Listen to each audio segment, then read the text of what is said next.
The president of Korea announces the end of the world after a zombie-inducing asteroid strikes Japan, turning people into bloodthirsty flesh-eaters. The apocalypse begins and panic erupts everywhere. No one knows what to do or where to run. But there's one guy who's more than ready. He's got his own safe shelter in another world and he's been waiting a long time to crush some zombie asses. That guy is our MC, Sean-ho. Months ago, Sean-ho and his friends played Sura, the most difficult virtual survival game ever made. The game was sweaty and difficult to the point most players stopped playing it completely. Seon-ho's party ditched him with the ultimate betrayal of never logging back in again. He was left alone playing and streaming the game, facing all kinds of monsters and becoming the best. Sick of his life, one day, our boy took off his headgear and deleted all of his public streams. Zango focused on his life as a chef and found a cute girl as his favorite customer. He jokingly decides to chant status window in real life and stuns himself when he actually sees a real blue screen hovering before his eyes. The screen outlines his stats. They're the same from the game he played with one difference. He has a new ability called Private Portal. Testing this ability, Seong-ho materializes a human-sized warp gate. His mind struggles to comprehend the dangers of this new discovery because if the game is real, then the meteor that started the apocalypse was also coming. On the web, Ho frantically stumbles across one such article about the steroids' incoming fall. He refuses to accept that the events of the game are occurring in real life. Our boy stares at the portal before his eyes. First, he received confirmation of the asteroid and now this portal gate, confirming that something is wrong. Hesitating, he wonders if he should really enter this thing at all. With no powers, no plans and money, he contemplates stepping foot inside. In the end, Bro reflects on a few things and grabs the nearest ladle he could find. There, he sticks the ladle inside the portal to get a good feel of what was at the bottom of the other side. After scooping some dirt, he realizes that the other side isn't taking place inside a labyrinth stage of the game. That's a good thing, but he's also starting to wonder if this portal will teleport him to a different location on Earth. Having packed his bags to prepare for the trip, he encourages himself to finally go inside. In the next scene, Brothers pass the portal and discovers the beauty of the other side. It's a scenery without anything urban in sight. The first thing this guy notices is just how cold the weather is compared to the usual. With no signal on his phone, this dude analyzes that he's stuck in some kind of remote area that won't be reached by anyone easily. Long story short, bros, if he's stuck here. Taking out a Sharpie, he marks one of the trees with a number 0. This is actually a smart move on his part to make sure that he doesn't get too lost in his exploration process. He starts walking and walking, but the walk takes a toll on him. The forest appears endless with nothing in sight. Right when this guy was begging for things to get interesting, a creature glared at him nearby. Instantly, this thing pounced like a predator and scared the crap out of our boy. Luckily, it's just a gorgeous valley deer and not some kind of flesh-eating monster. An interesting detail is that the system automatically identified this unique creature for him, confirming that this place is in fact separate from the realm of Earth. The creature stares at him before dashing away without a word. Not that I expected this thing to start talking or anything, but you get what I mean. Even our protagonist thinks that. It's weird for this thing to just peace out like that. The good thing is that the deer wasn't aggressive. However, things are going to get really fudging ugly for him if he runs into bloodthirsty monkeys or boars. One more interesting detail is that the valley deer never even existed in the Sura game. Right after arriving here, he had a striking hunch that this realm is related to survival life and its concepts. Taking out a blade, he walks forward, preparing himself for anything that will come out and startle him. So far, he's denied the reality of a disaster heading to end humanity. But right when he was about to give up,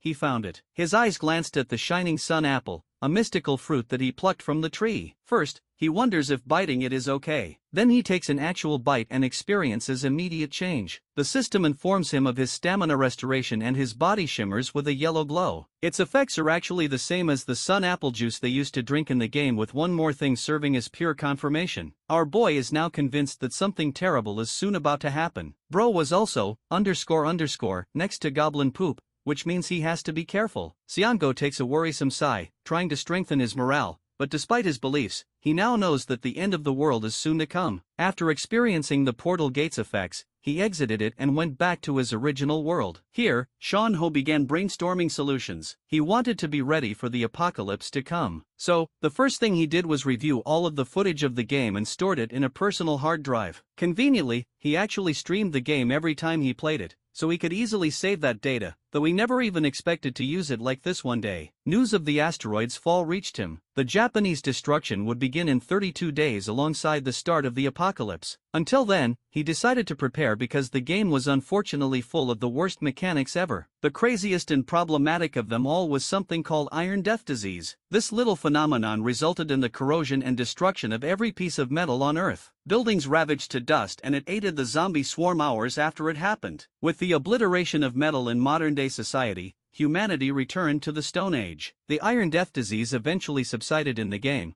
but the main problem was the fact that it literally lasts for an entire year. Even then, the incoming Iron Death Disease didn't mean much to our boy, who had a safe solution to access his private portal thanks to his newly acquired trait. Of course, Shanho has a very strong assumption that the disease will be incapable of passing through the portal. Wrapping up his analysis, he chalked up all of the money he saved to buy premium tier equipment. Bro was about to enter a Call of Duty zombie apocalypse lobby in real time, so he got all the gear and supplies for survival. Checking the forums at night, Xiangho found himself disappointed by the few people who abused their awakened abilities for a life of crime and enjoyment. Morning came around. He bought more supplies to aid his eventual mission. On the way back, Bro even bought a hunting bow for Shidi. While doing all of this, he faced a realization. Zango thought that maybe he was overthinking all of this. Maybe he was getting ahead of himself and acting hastily. Still, he thought he could earn all his savings back eventually, even if he was wrong. With his morning errands completed, he returned home and put up a closing sign on his shop. Xianho was in the middle of his thoughts when he suddenly heard someone's voice. To Shaheen from Solo Leveling worriedly, asks about the closed shop. He tells her that it's just for some remodeling work, which makes her wonder if he scored it big time and earned a lot of money. Shanho quickly exits the conversation by stating that he's got some work to do,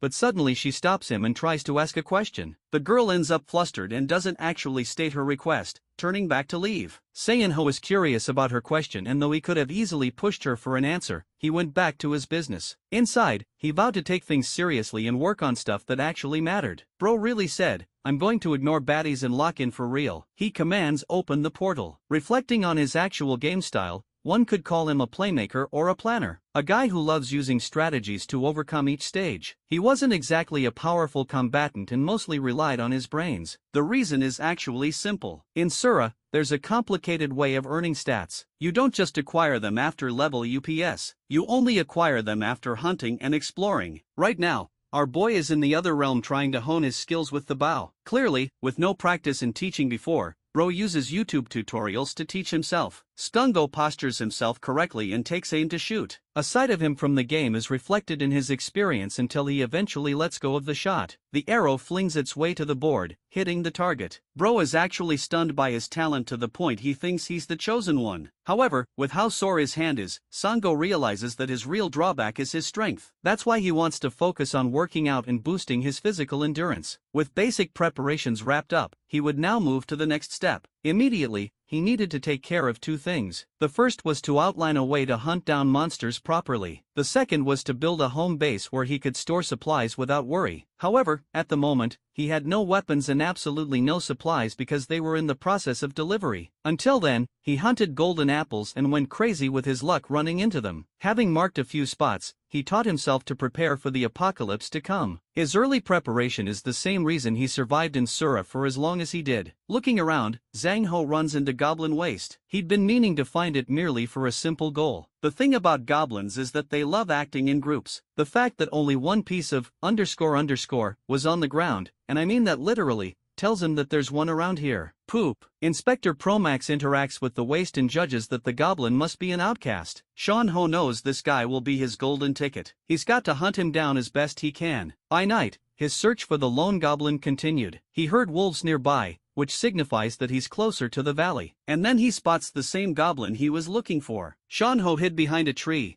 but he could see that this thing looks identical to the creatures of the game. Now, goblins are supposed to be the lowest grade of monsters. Their only weapons are spears and poisonous darts. They're best known for mutilating their opponents and torturing them. It's actually the very reason our boy chose a long-ranged weapon, a bow, for his first choice. From the looks of things, the goblin is old and in __ condition. It doesn't have any weapons, so Sango instantly whips his bow. He knows that if he can maintain his calm, he'll kill this thing. Upon the release of the bow, the arrow shoots right through the goblin's arm, piercing its arm. Songho aimed for its head, but he's happy with the result. Utilizing this advantage, he tries to take his second shot, but the goblin throws a stone so hard that his weapon is launched out of his hands. Shanho realizes that he's dealing with a mature and experienced goblin. Both of them prepare their blades for close quarters combat. The ultimate showdown between Sun Jin-woo and Bairu begins.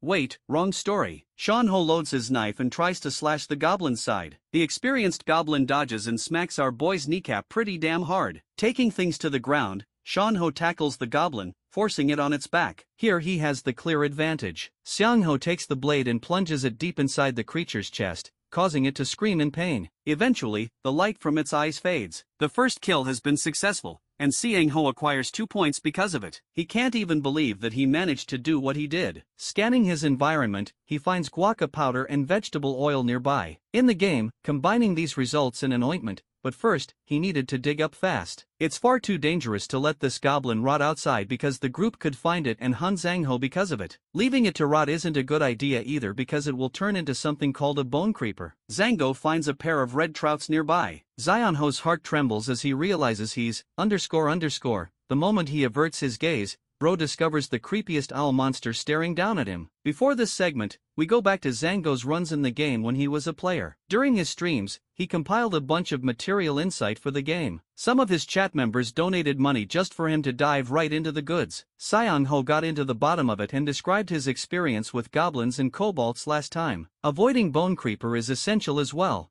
but the forest houses 2 of the most dangerous creatures in the game. These are werewolves and owlbears. Owlbears are territorial creatures, which means their existence creates harmony in the monster ecosystem. Remembering the era of streaming, Xiangho found warmth in his heart. There was this one guy, Bulung Man, who was always happy for him. The others were chill and a bit weird, like Barking Dog Dude who just couldn't stop typing woofing chat for some reason. Strangely enough, Xiangho wonders why he's facing such happy memories. Is it because he's staring down the incarnation of literal horror before him? A creature that was going to end his life. Ho refuses to accept reality. It's as if those memories are telling him to concentrate. He uses every moment at his disposal to think of a plan. He already knows that the owlbears are damn near vicious and tear apart anything in front of them. The fact that the creature is standing still without doing anything implies that it isn't as hungry. But the more important thing getting on his nerves right now is that they've invaded the territory of the red trout. With all of these important factors considered, Xiangho realizes that there's possibly only one way for him to escape this nightmarish situation. Turning his feet, he reminds himself that he's still the Kim Up Joa in his head, even if his body is the lowly physique of Kong Zhangho. Gritting his teeth, he challenges the monster to face him, a final declaration of his will to survive. The creature eyes him down, initiating its terrorizing first attack. The owl bear is especially great at hunting at night, but its main weakness is direct sunlight. Having memorized its patterns in the game, Xiangho knows that he only has to execute to save his life. Matching the timing of the beast's attack, Xiangho excellently evades the slash and at the same time thinks of a way to create some kind of light effect to terrify the monster. Bursting with speed, he runs up the creature's huge arm before finally whipping out a flashlight and blinding its eyes point blank. This effect is so traumatizing for even a predator like the owlbear that it is completely blinded. The next scene cuts to our boy rotting in his bed as his alarm rings. He knows he has to get back up even after his body is sore as _ after last night. Shanho passed out right after returning home. His last memory is him running for his life after blinding the monster. As luck would have it, he ran it into an owlbear right after facing a goblin. Bro doesn't want to deal with that, _ again and tries to get up to eat something. He kisses the floor with a thud, realizing that his legs are annihilated after that cardio. Luckily, he's still got those golden apples from the other realm. Shanho grabs one and takes a bite, instantly rejuvenating his stamina with its effects. Finally, he feels more alive than ever before, wondering if he should now properly satiate his stomach. But after tidying himself up, Bro ends up running into Shaheen again. She's come here to eat in a different restaurant and coincidentally ran into him. Shangho wasn't looking for company, but she sat here because she likes having a meal buddy. Mikyong hurriedly asks him if he tried opening the status window. Her enthusiastic attitude makes Yango realize that this must be the topic she wanted to discuss last time but stopped herself from. Mikyong shows him the news and assures him that it's real. Some awakened players are actually using their powers to steal money from others. Xianho is a little startled by her confidence to ask something like that directly. He answers her by lying and saying that nothing showed up. The thing is, Zhangho feels like he's doing the right favor by keeping others blind about his status. First of all, his trait is strategic and not combat-focused. It's something he can utilize to the best of his advantage instead of sharing with others. Right now, not even his personal safety is guaranteed. If he ends up revealing his hand to the lady in the red dress, which in this case is her, then things could really end up badly for him. It's a smart play. However, the dude is intrigued how Mikyung is taking so much interest in asking about awakening. Then comes a surprise from her. She hesitates and even admits to stating a lie. Seon-ho assumes good intentions from her and even assures her that she doesn't have to say anything. He encourages her that there's still time and heads home shortly after their conversation. Finally, his delivery packages arrived. Stuff he ordered came and now he didn't need to worry about supplies. He moved his stuff up to the rooftop and only kept important stuff on the second floor. During his preparation work, he selected a whole bunch of items necessary for today's mission. Stuff like gas masks and suits and other equipment. For his upcoming mission, our boy intends to find a proper location to use as a hideout. It's necessary for him to build a home base, hence the purpose of the axe. Passing through the portal,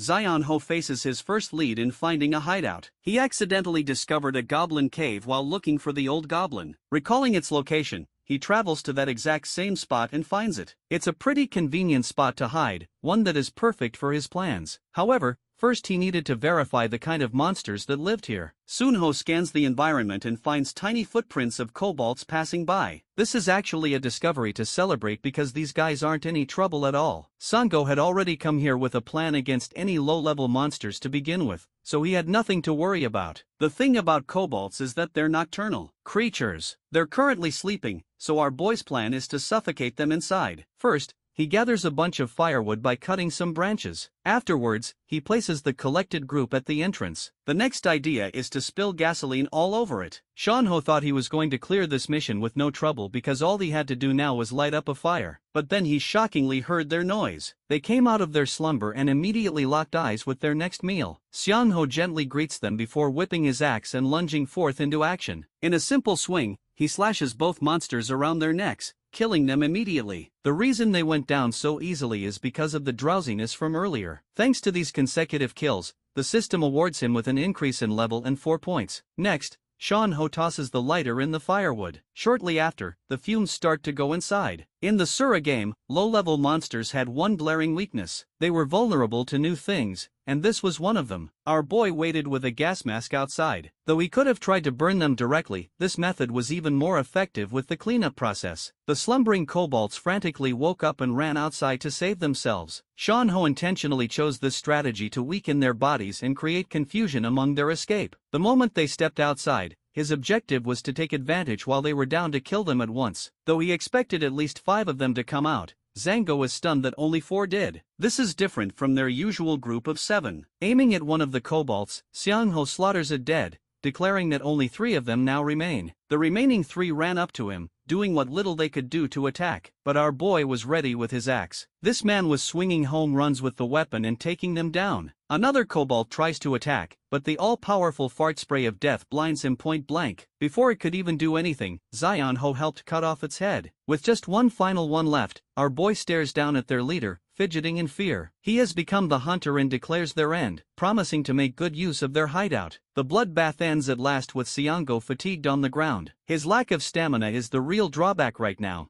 even though they were easy to beat. The system stats, interestingly, are no different than from the game. Even the debuff section from the exhaustion state, status points not increasing after level up, is the same, too. Still, leveling up will eventually unlock shop items for him, so that's good on its own. Right now, the most convenient thing is that he can use a private space of his own. But as much as our boy wanted to have a clean environment inside, he found himself disappointed with the mess the kobolds made. With a hideout secured, cleaning operations began. This dude had to clear so much of goblin that he got tired of it. Cleaning up so much felt like a pain in the ass, especially after having cleared a proper fight. Seon-ho cursed at the shitty creatures for living in garbage. Still, he had nothing to worry about anymore with a new home base. Seon-ho returns to his side of the world every time he needs to take out the trash. That was a benefit, but still, it took him so much time to clean up. The one thing that surprises him the most is discovering how easy it is to use items between dimensions. So, he used a pipe from one side and activated it on the other, even astonishing himself with how well it works. Hours of effort aside, the place is now glittering with cleanliness. Next, he needs to clear bloodstains and work on pouring concrete, so storing stuff is easier. He thinks about the complications of mortar and using sandwich panels. But the one good thing about this shitty cave is that it is full of luminous and ignition stones. These are newbie stones in the game,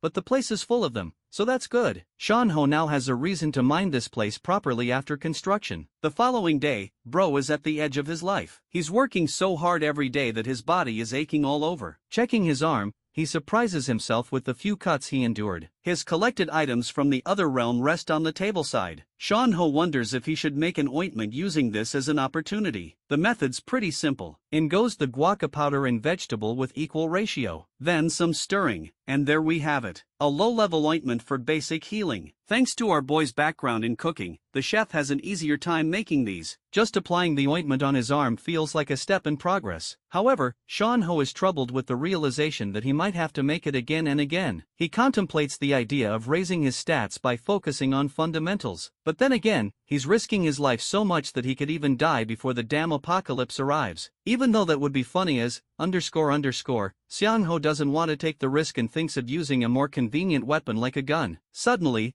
a thought clicks his head. There is definitely something he could use. Separated from the main storyline of the game, we have its background lore. But the big question is, will that background lore even apply to the incoming apocalypse? Utilizing that information, Shanho calls his thoughts, hoping for the backstory events to occur because they'll benefit him in unimaginable ways. With a new plan created, this guy goes up to the rooftop for the construction materials he ordered. Opening the portal gate, our boy starts tossing these bags to the other side one by one. After that, he went ahead to pick some other items, then went down to the first floor. Here, he was about to move a pile of packages when suddenly that same girl popped up again. Syanho is starting to wonder if she's getting too comfortable with him at this point. Bro says it straight to her face, causing her embarrassment. He assures her that he's just busy with remodeling work, and she thinks he's telling the truth. What surprises her is that he hasn't come in for his regular haircut every 3 months. Zango remembers yes and also understands that a haircut is needed for the incoming exploration, so he drops what he's doing and goes to her shop. Here, bro is looking like a Korean version of Moist Critical. He orders her to shave it all off. The buzzcut Sigma arc surprised. She decides to carry out his request. What intrigues her is how Shanho's shoulders have gotten broader. I mean, let's be honest, no girl is ever going to say that for real. He tells her he's been working out while Mikyung talks about the status window being related to the game's survival life. Awakeners are people who have played the game at least once. All this time, Shangho plays dumb and agrees with everything, but he also curiously asks about her source of information. Suddenly, one tatted dude enters the shop, revealing that he's here for the new intel. Hilariously, this guy happens to have fought Seiho in the past, but only in a singing competition. Our boy is pissed that this clown happens to be her source of information. The blonde hair tells her that a certain someone deleted the streams and only keeps information for himself. It's an awkward moment because this guy even announces that he's trying to dox the player's real location. Shangho is really curious about this mystery person. In-Hawk name, drops Kimbab Jojo, which was Zango's username. This complicates things already because now our boy knows that people are genuinely out there hunting him down. Inhan forces the young lady to be bold and to join their team. Shanigo thinks the whole situation is stupid. The only reason he deleted the video is simply because he was disappointed. He never had any time to think about personal benefits. Anyway, this punk is a know-it-all wannabe who talks big game. He even curses at Zango for ditching everyone without publicly posting information of his streams, not knowing that the very same guy he's currently hunting is sitting in front of him. Zango wonders if the community's reaction is the same as well. This makes him wonder if he should really change course and share information. Bro personally gets up to personally confront In-Hawk, scolding him for ruining his haircut in the middle of a session. INH tries to play Mr. Tough Guy with our boy, but Shangho glares at the __ with murderous eyes, ordering him to get lost quickly unless he wants to be humiliated again. Intimidated, the punk exits the shop as the lady bids him farewell. Mikyung feels relieved. Seeing her in distress, our boy asks for her number only because he thinks this guy is genuinely a clown who could threaten her life. Back at home, our boy is looking like a model with his new look. First, he focused on his username and decided to look up information in the forum. What he found was alarming. The whole forum was flooded with curses and swears directed at him. He was receiving endless hate until he actually ended up finding the username of In-Hawk. The clown even used a nickname despite having full verification accessible on the website. His entire page was flooded with negative commentary about our boy, a true hater and redditor in spirit, body, and soul. Xiangho switches off his computer, knowing that it's the only appropriate reaction. He wasn't mentally affected, just disappointed. But then his brain felt a strange sense of calm as he commanded the portal. He spent the next 2 days refining his hideout,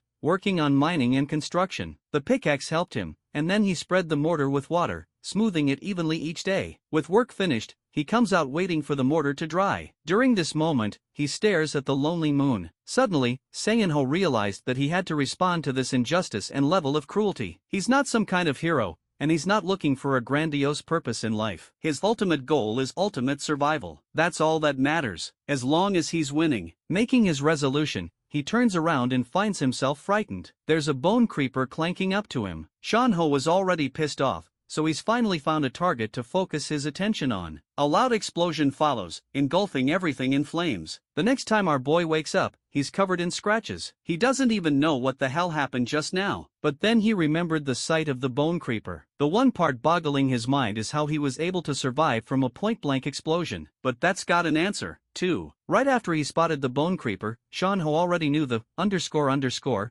was about to explode to bits, so he ran for it. But the detonation still caught up to him, knocking him with enough force to go unconscious and not die. However, that little move back there did cost him, too. Zion-ho is full of pricks stabbed on his right side. Mustering what little strength he has, he calls the status window to help. The system's stats have taken a decrease because of his current state. But thanks to the creature's destruction, he gets points for its defeat. A ringing headache is starting to take over, burdening senses. Expending his final ounce of energy, he commands open the portal. In the next scene, the first thing he did was treat his wounds. This involves removing the bone fragments from the creature. Those were painful to remove, and it hurt him like hell removing them. The ointment worked out its wonders, helping him stop the bleeding. Checking his condition after bandaging it further, Zhang-ho resultantly ended up unconscious. That was his limit for the day. The following morning, dawn breaks and our boy is back up. He thinks he's at the verge of dying any day now. His immediate worry is to check if his wounds are healed. So, he pops open the status window. The system seems to be saying he's fine, so that's good. He gets up and pursues the question of how a damn bonehead even found him in the first place. First of all, the forest is seriously vast, so it's not unlikely for creatures to come out of hiding like that suddenly. This alarms him to focus more on honing his perception stat, which would boost his detection abilities. The only ways to increase such stats in the game is by using stat points. Of course, these are acquired via hunting or exploration experience. One other way to boost stats is to use equipment or weapons that boost the user. The only problem, Sura __, sucks as a game, and its difficulty is off the charts. Even to obtain simple stat items, one has to take on dangerous monsters way higher than your own level. This means going up against hellish beasts just for a weapon. After defeating monsters, skills could also be unlocked. Hile monsters especially drop them based on certain conditions, except not every skill suited every player. So now Shan-ho wonders of a surefire way for him to acquire stat-boosting items. He decides to run the footage back to the background story he visited in the game. Such stories take place before the asteroids fall on Earth. This means that visiting such places could land you special items before the apocalypse even comes around. But that's just a theory, a game theory. Get it? Shan-ho knows that he's got to fight stronger monsters, too, for that matter. He spends the next few hours just reading up on past information and learns about 3 important locations where the background stories took place: the Russian ship, the Hobgoblin, and one other, the Jerry Mountain Orc incident, the fastest of the bunch. According to the footage, the orc was discovered on the 26th, so he's got to depart on the 25th to find it early. With his next mission in sight, our boy grabs his phone and realizes that Mick Young's calling him at a late hour. In the next scene, the two are at a cafe. She asks about his condition, questioning why he chose to wear a long-sleeve shirt in the hot summer. Bro has to hide his wounds and realizes that this woman is much more observant than she seems. She thinks that he's bothered by the incident at the shop, but Sango denies anything like that. She's happy to hear, expressing how scared she felt. Shan-ho reminds her of just last winter where this guy caused trouble by using an illegally modified tow truck. Then he began fighting weak people. Long story short, he's a shitty human. Mick Young is stunned to hear this news, having no intel on this guy previously, but our boy begs her to stay away from him. Sean H. Go then directly asks the reason she invited him out. The cute young lady crops up in his ear and reveals that she is actually awakened. Shan-ho has no idea why she even revealed such sensitive information. Playing along naturally, he acts jealous that he didn't get the same luck. She feels bad for lying to him, but he assures her that it's okay. Concluding their meeting, he gets up to leave. Seong-ho is happy to be entrusted with that information and admits that he feels better because of her words. Before leaving, he leaves a little clue by stating his interest in the survival life game, having full intention of studying the game. Now, coming back home, Seong-ho admits that he genuinely feels happy finding people like her with good character. He checks the stores and actually ends up purchasing cool-ass drones and even a rental car for navigation. Then he heads right to his bed to recover for the next day. The next day did come around. The moment dawn broke, he began making materials for hunting the orcs. In his home base, he crushed and refined ignition stones. They had to be handled precisely, otherwise they would flare up with an incorrect hit. Next, he set his sights on the luminous stone. Mining them blinds you with their light, but it's good, so he keeps on doing it. After grinding both, he creates powder from them. This completes his setup for the mission. Next, he pours sugar, gasoline, and organic solvents. The last ingredient is a hardening agent for the ignition stone to solidify. Thanks to his dimensional gate having flexible coordinates, he could easily set up a desk without difficulty. Before leaving, he wraps up all his luggage in his rental car. Satisfied with his purchase, with the goods secured, Seiho drives his way to Yuri Mountain to kill the orcs. He arrives at the Yungri campground parking lot before 12 a.m.,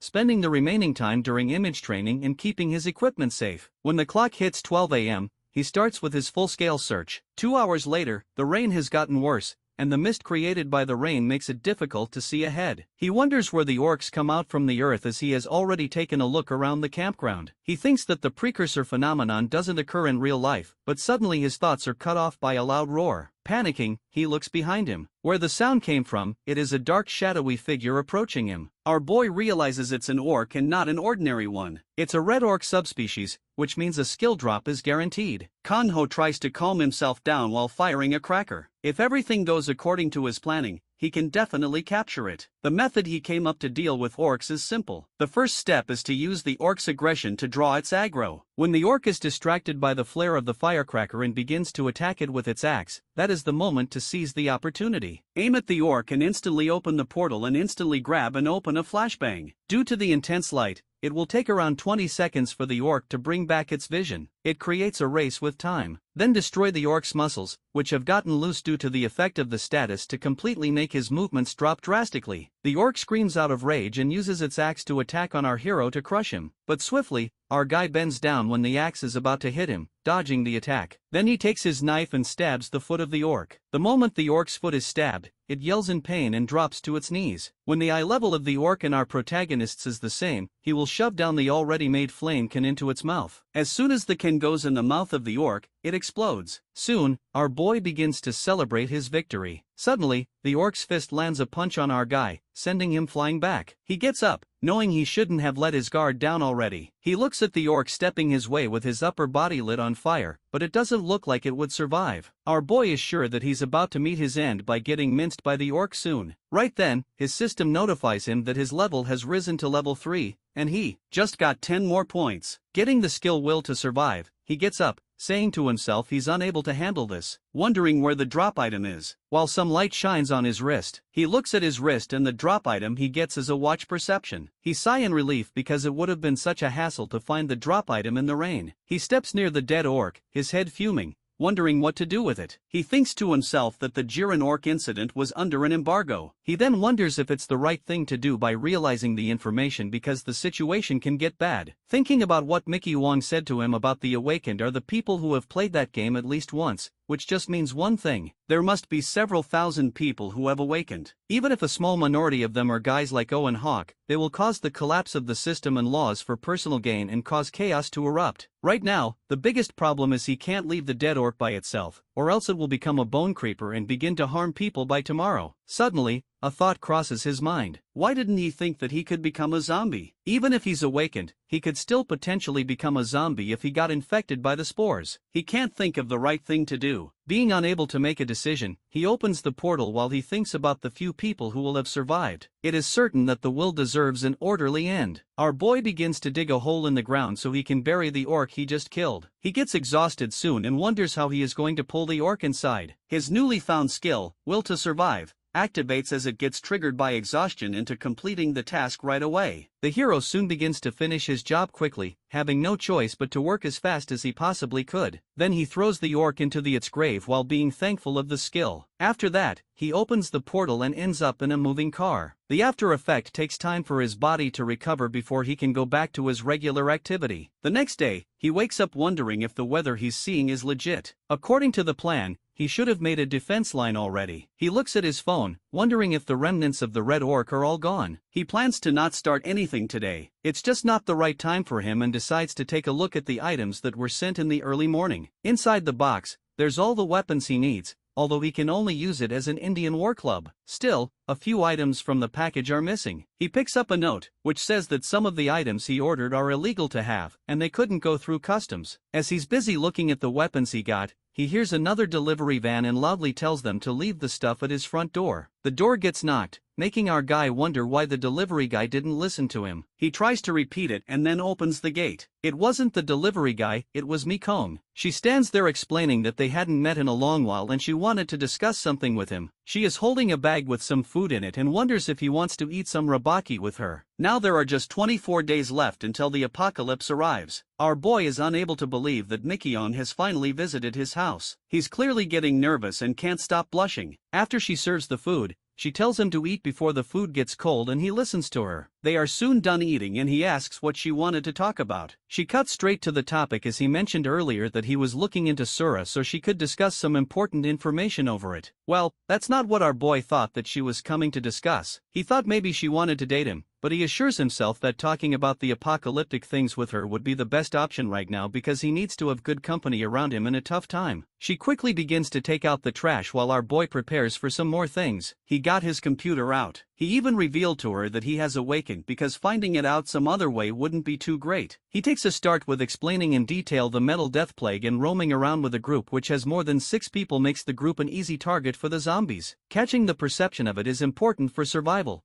making it the most important skill among the rest of it. The goal of the game is to survive. As he's about to explain further, she stops him. She discusses what Owen Hawk said. Kimba Plover getting a lot of backlash, so why isn't he spilling out information? Our boy doesn't really have an answer to her question and asks her to take a guess. Her guess is everyone has a reason and the circumstances justify it. Then our boy tells her that he rejected his offer to join him and she wonders why he would do that. He takes his phone out to show her the reason. It is a recording of them talking about kidnapping a girl considering she is playing hard to get. Hearing all that talk makes him angry. He turns to Mikong informing her what's bound to be revealed when the apocalypse arrives. The true color of people. Our hero guides her not to trust anyone, but she startles him by suggesting to him that they should form a party together. Our guy clenches his fist because he couldn't just blurt out an answer. One of his goals includes reaching level 10 and unlocking the shop before the tutorial, which creates a problem. In Sola, there's a system where the rank of monsters that respawn changes according to the level. If she came along with him, she is bound to die in the worst possible death. He nervously laughs, wondering what she would do if he became a zombie. She assures she will be fine and uses her trait to teleport to his dining table. She flexes about her trait called Blink. She only has to dodge him if he ever bites her. He's surprised by her skill, but warns her not to just show anyone.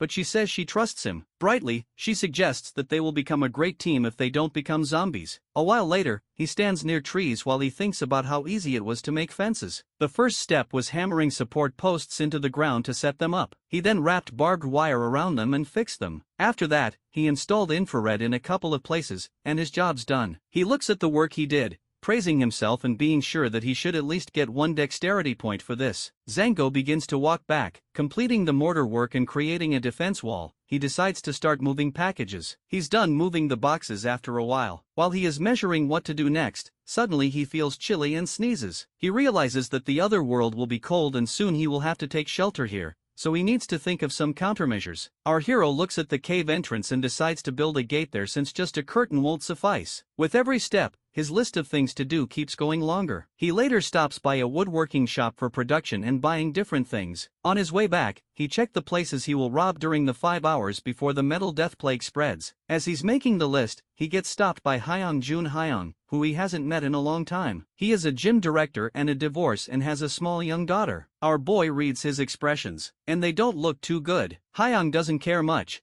but starts taking a look at his body, which has been looking like it's getting back in shape. Then our boy asks him what's up with him, to which he replies how obvious it is. He's upset because the world is going to end. The protagonist is surprised that he knows about it, too, and Hung wonders if our protagonist believes in it. At first, Hung didn't believe it until his friend began to levitate using the superpower he was granted. The protagonist lies that he hasn't awakened, and the gym guy sighs sadly that he hasn't awakened, too. Now, his friend is going to the broadcasting station to make some money. The gym guy points at our boy to sit beside him, and our guy realizes that soon everyone will find out about the existence of the awakened. Hai changes the topic to something bizarre that happened: the UIO shootout. Song-ho couldn't believe what he heard as he didn't watch the news in the morning. He asks him to go watch the news, but the post gets taken down instantly. The media is now being controlled. Hyung explains the follow-up news, how they were trying to cover up the news by saying it was a deserter who did the shooting. Now the shootout area has been closed off for the public. Only the army and the police can visit it. Suddenly, our boy gets up,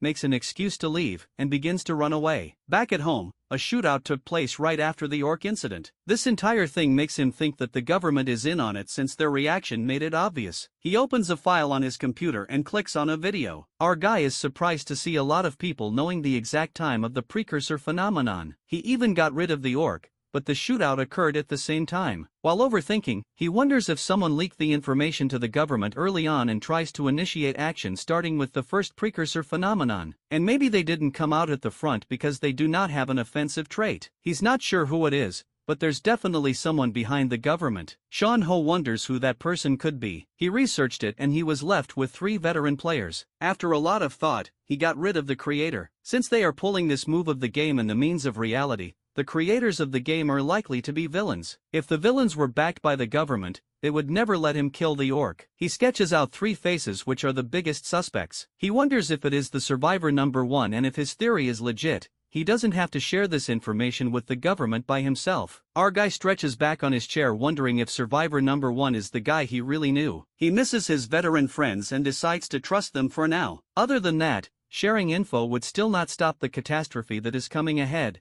so he will not step in yet. 2 days later, he gets his door made and his pantry is ready. The first shelter is done. He decides to install 2 logistic trays and then drill through the wall, but there is way less space than he imagined. The basement waterproofing has been done and he has been working on it bit by bit. He walks away thinking that he will figure it out when it's done healing. In phase 2, there is an important task that he needs to do: making maps with his drone. As he was doing that, with his VR set on and the drone in the air, he saw the shelter in the midpoint and started exploring around. By the drone, he was able to learn about the snowfields in the northwest and an ocean to the south. The ocean had no monsters and a lot of prey, so he decides to set up some traps to catch fish. He examined the valley to study the ecosystem around the shelter. Suddenly, he sees the spot where he buried the owlbear, but the corpse is missing. He wonders if the big furball ate it. He doesn't form a judgment because there are many footsteps near it, most of them being Orc footsteps, which makes it even more suspicious. He measures a distance between the valley and the shelter, which is roughly 1.5 kilometers, making the shelter more dangerous than he assumed. Knowing that the goblins are nearby, he decides to bring back the drone to the shelter because he cannot afford losing it. He is able to sketch out a good map and knows what kind of animals are found in the forest. The next thing he has to do is to check all those areas by himself. Starting with the closest swamp, he wants to see if farming is possible. Suddenly, the infrared goes off and he steps outside knowing that those were goblins around with their footsteps imprinted on the ground. Our boy was already thinking about it,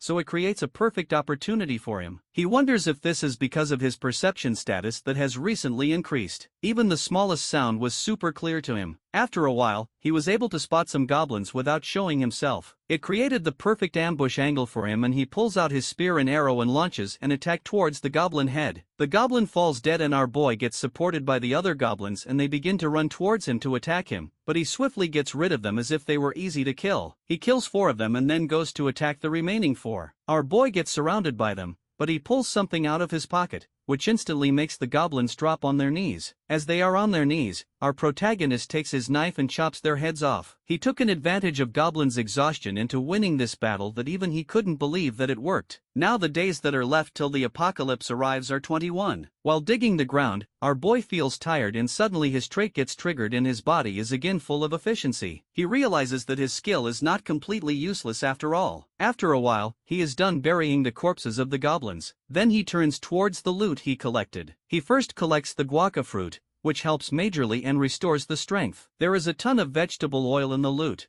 which makes him think that maybe there is a harvest nearby. He looks in the pouch of the head goblin, and he is surprised to find a living toad inside of it. That toad is blue in color, making our boy wonder why would they carry a live toad instead of a dead one. Suddenly, the toad starts to smell, and soon enough, our boy realizes that it was a paralysis poison used by the goblins. Instantly, our boy decides that he has to raise this toad no matter what. Not only does he find the toad super cute, but being able to extract poison, he will be able to create a poison resistance by injecting it into his body. With the paralysis poison, hunting will become easier, too. Then, our boy decides a name for the toad, Jodok, aiming to feed Jodok a lot. His system begins to notify him about the toad now being his property. He wonders if this is like a hidden gimmick added in reality. He begins to overthink and overanalyze the situation. After that, our boy starts exploring and opens the dimensional gate. With that gate, he keeps going back and forth and finally completes his reorganization. After that, he immediately begins to search the surroundings and then finds a spring which he accidentally missed in the drone. He looks at the water and realizes that it is ordinary water and nothing too dangerous about it. He is surprised to find a hideout near his shelter, and right behind the spring, he finds a guaca tree and vegetable oil buds. Our boy picked the guaca fruits and harvested a proper amount of vegetable oil buds. After that, he left marks on trees everywhere he went so he wouldn't forget the way to this place and began to head back. At his apartment, he feeds his new pet, Jodok. He's raising his pet on the second floor apartment for the time being. He couldn't leave Jodok in the hideout because it would die. Other than taking care of his pet, there were more things to do. The longest thing that took was making the ointment and accidentally made too much of it. He doesn't know what to do. He can't give it to Mikong because she is a fellow awakener, too. So, he decides to give it to Hung. At Hyung's place, he drinks the protein drink and our boy gave him the ointment, making him wonder what that is. Our guy explains that he bought too much of it and it's supposed to be good for wounds. Hung jokingly asks if he's getting into marketing, and our hero denies. Still, Hyung is grateful to him for the ointment and for sending him Sura-related information, but our boy thanks him for telling him about the shooting incident. Then Seung-ho observes the gym being way too quiet, to which his friend explains that everyone went to make plans after the broadcasting guy spread the information he knew about. So now they are deciding to make a base here. Our hero warns him that having too many people is a sign of danger, but Hung just doesn't want to abandon his members. He's too loyal to them. Then Hyung wonders what Zhang-ho plans to do, and he just brushes it off. Suddenly, they hear a scream, and Ho finds it familiar. He looks down at the building, and he sees Mikon on the ground. Both of them rush to her wondering what happened. She explains that she was attacked but couldn't see who attacked her. Hyung instantly goes to check outside the building and the entire area despite our boy trying to stop him from going out for the moment. Meanwhile, our boy sticks with Mikong and she elaborates that everything went dark in front of her eyes and she couldn't process what happened. Hearing that, a chill runs down the spine of our hero realizing what's happening and he urges her to instantly use her ability blink whenever something like that happens because they have started moving. He also assures that he will send her a self-defense kit soon and urges her to be really careful from now on. Only 20 days left until the apocalypse approaches. There is a famous meme from the past. If 5 people gather, one of them is bound to be useless. Trollers exist everywhere in the world, especially in Sura. In Sura, there exist patches for interference. The developers answer the reports, but do not catch the trollers. In Sura, trollers join a team, acting like normal players, but afterward lure the party into an area filled with monsters, making the entire team wipe out. They approach beginners with kindness, only to kill them later and steal their belongings. Trollers have done all kinds of things to make parties fight each other. They made the game, which was already not famous, fall in just 1 year. Some users dropped to 4 because Sean Ho's team took care of the remaining trollers. Our boy wonders why he is explaining all this, then summarizes everything he has found so far. The Awakener communities combined after the Yuto shootout. They are not only giving information but also plotting schemes. He pauses mid-sentence as he finds out people are selling his videos as well. As our protagonist surfs more on the site, he learns that his teammate Dajism was a troller. He gets stunned to see the thumbnail of Daju's video stating about being carried by Kombucha. Now Ho wonders if that troller is trying to lure people with some edited video. Surprisingly, he claps for Daju as Daju is praised for his thinking. He stretches as he decides to train more in order to tackle those kinds of people. For the next 13 days, whenever he got time, our hero constantly learned weapon usage and techniques that can be used in real combat from a Survival Me channel online. On the other hand, in that time period, he saw attacking monsters, including hideouts. Plus, there are a number of strategies and weapons that did not consider the wire disease. Therefore, after training in those 13 days, Xiangho is finally looking forward to choosing a main weapon,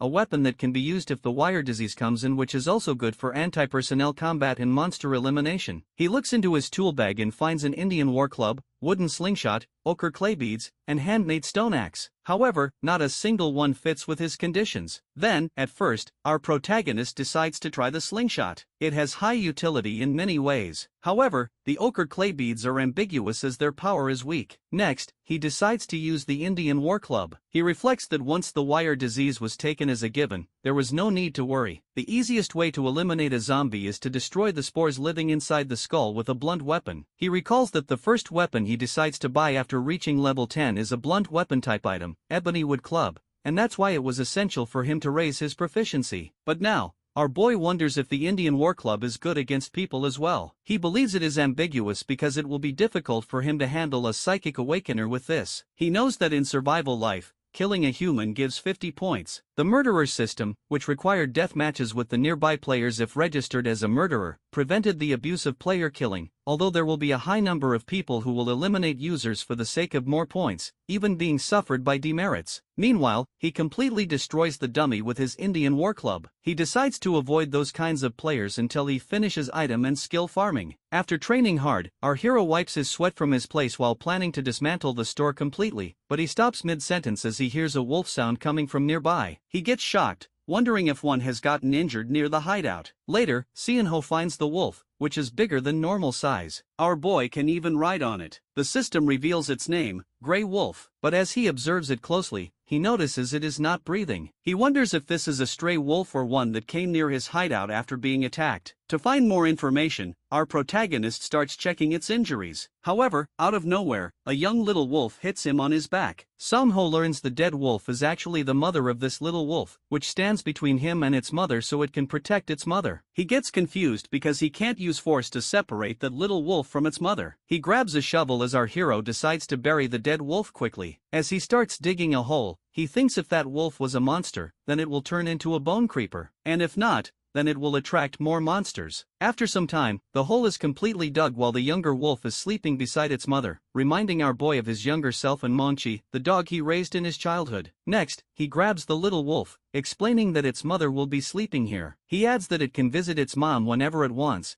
as he plans to make a dog hole in the hideout door. Then, Xianho gives the wolf a piece of meat, promising to make sure it will never starve until it grows up. He asks its help in return with its amazing sense of smell. When he asks if it agrees, the small wolf happily answers by making a soft sound. Then our protagonist gives it a name, Dingo, as he pats its head. The system window pops up, notifying that he has succeeded in communication with the Grey Wolf, and this Grey Wolf, Dingo, will be considered his property. With that, there are 19 days remaining until the apocalypse arrives. Zion Ho is busy training Dingo. He instructs it to repeat the actions he just taught. When our boy calls for a paw, Dingo places it on his owner's hand. Then the wolf runs as instructed, sits, lies down, and stays quiet, following every command our hero gives. Lastly, he throws a big piece of bone into the air, and Dingo successfully catches it with a leap. Our protagonist feels satisfied as he notes how quickly it learns, likely because it is from another world. He reflects on its excellent scent tracking skills and in his mind considers Dingo a bundle of luck and a blessing. He cares for his adorable companion with a kiss and starts to say something, but his phone rings. As Xianho picks up the phone, he sees a message from Hyeon, who suggests searching levitation on the web. Later, our hero finds an article about a person being called the first superhuman, someone who claims zombies and monsters will soon appear and bring disaster. That article has reached rank 1. In the comments, people are skeptical, believing the broadcast channel did this only for ratings. He notes there are many who know nothing about eras,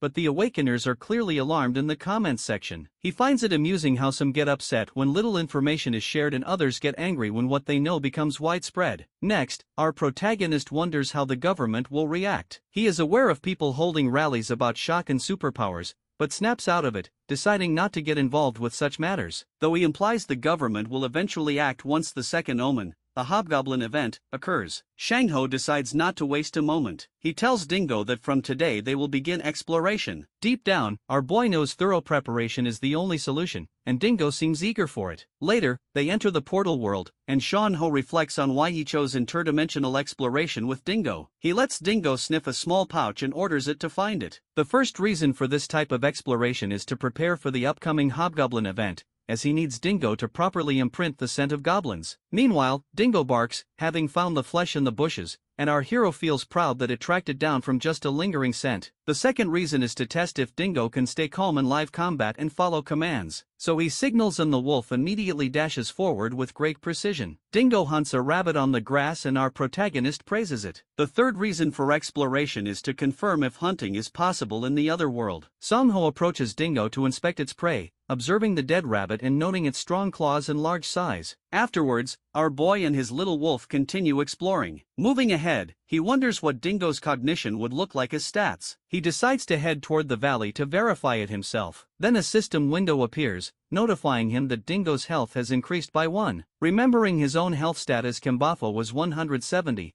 our hero is impressed by how fast Dingo is growing. Suddenly, Dingo begins to cough and our protagonist rushes over to offer water. He reminds his partner not to go alone into the woods. Dingo drinks while our boy spots a large green pepper nearby and wonders if it ate that. The system reveals it is called bull pepper. Shang-ho is pleased to find it in the woods and praises Dingo, promising plenty of treats later. He digs to harvest the bullper. Next, they set out for their final hunt. Both of them sit on rocks at the edge of a stream. This time, Dingo doesn't detect any unusual sense or presence. Deep down, our boy reflects that red trout aren't monsters and don't give points or items. However, he believes it's essential for young Dingo to gain experience, which is valuable. After hunting red trout, our protagonist decides to finish preparations for Phase 2, then return home. The following day, his entire restaurant is demolished. The manager of the demolishing company tells our hero to contact them within 3 days if there are any repair issues. He thanks the manager sincerely for working so early in the morning. Taking a deep breath, he feels a bit sad to see the place destroyed, but knows it was necessary. As he steps inside, Seiho assumes that after the apocalypse, those who don't turn into zombies will likely loot stores. He admits he would do the same, so he has no right to complain. As he starts cleaning up,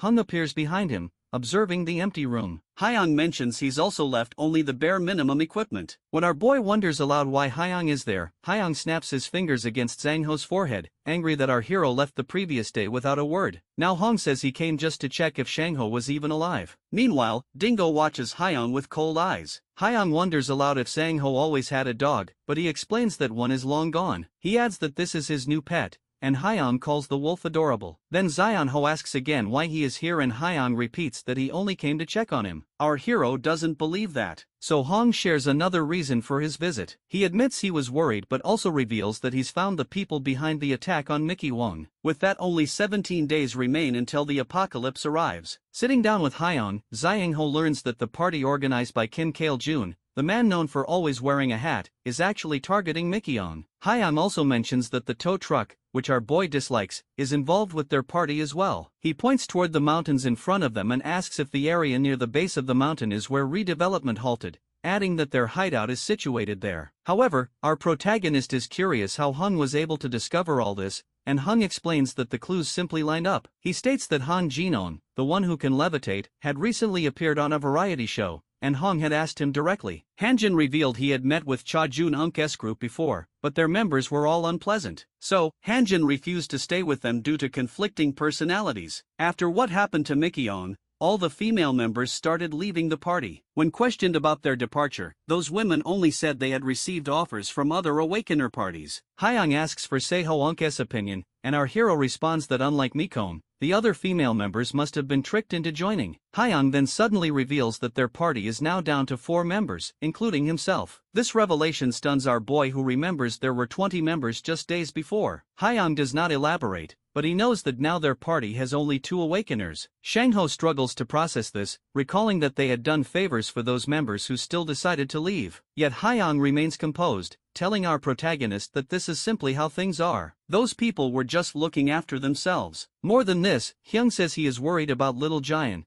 debating whether or not to contact his ex-wife. Our boy keeps a straight face, knowing their situations are not the same, and he wants to know if his own thinking is correct. He wants to ask Hung something that has been on his mind. Our protagonist wonders if the apocalypse really comes and people start threatening Hyung. What would he do? Before he can finish, Hyung cuts him off, insisting he would not hesitate to kill them. Hyung says he has a principle against hurting others, but in a disaster without law, there would be no other choice. He believes that in such times, there is no space for evil to survive. Then Hyung curiously asks why Shang-ho would bring up such a question, noting that it does not seem like him. Our boy does not provide a real answer, and right then someone yells for help. The sound comes from our hero's cell phone. Hung wonders if it is the sound of a lost child, but Seang-ho checks the map and asks Hyung to look after Dingo for a while. Elsewhere, Mekong is surrounded by bad guys and appears to have sent a distress signal. The enforcer tow truck Anan and Hawk mockingly asks Mickey Wong why she is causing such a scene, demanding she come down. In response, Mickey Wong stands on the edge of a rooftop, shouting that she already refused, but they kept chasing her. She demands to know why they are doing this, and urges her to reconsider, but Kim Zile and Ma Jong step forward, insisting on handling things their way and pointing out that since they are in a redevelopment area, nobody will come to Mickey Wong's rescue. Kimchi tells her not to waste her energy and reminds her that they all have traits,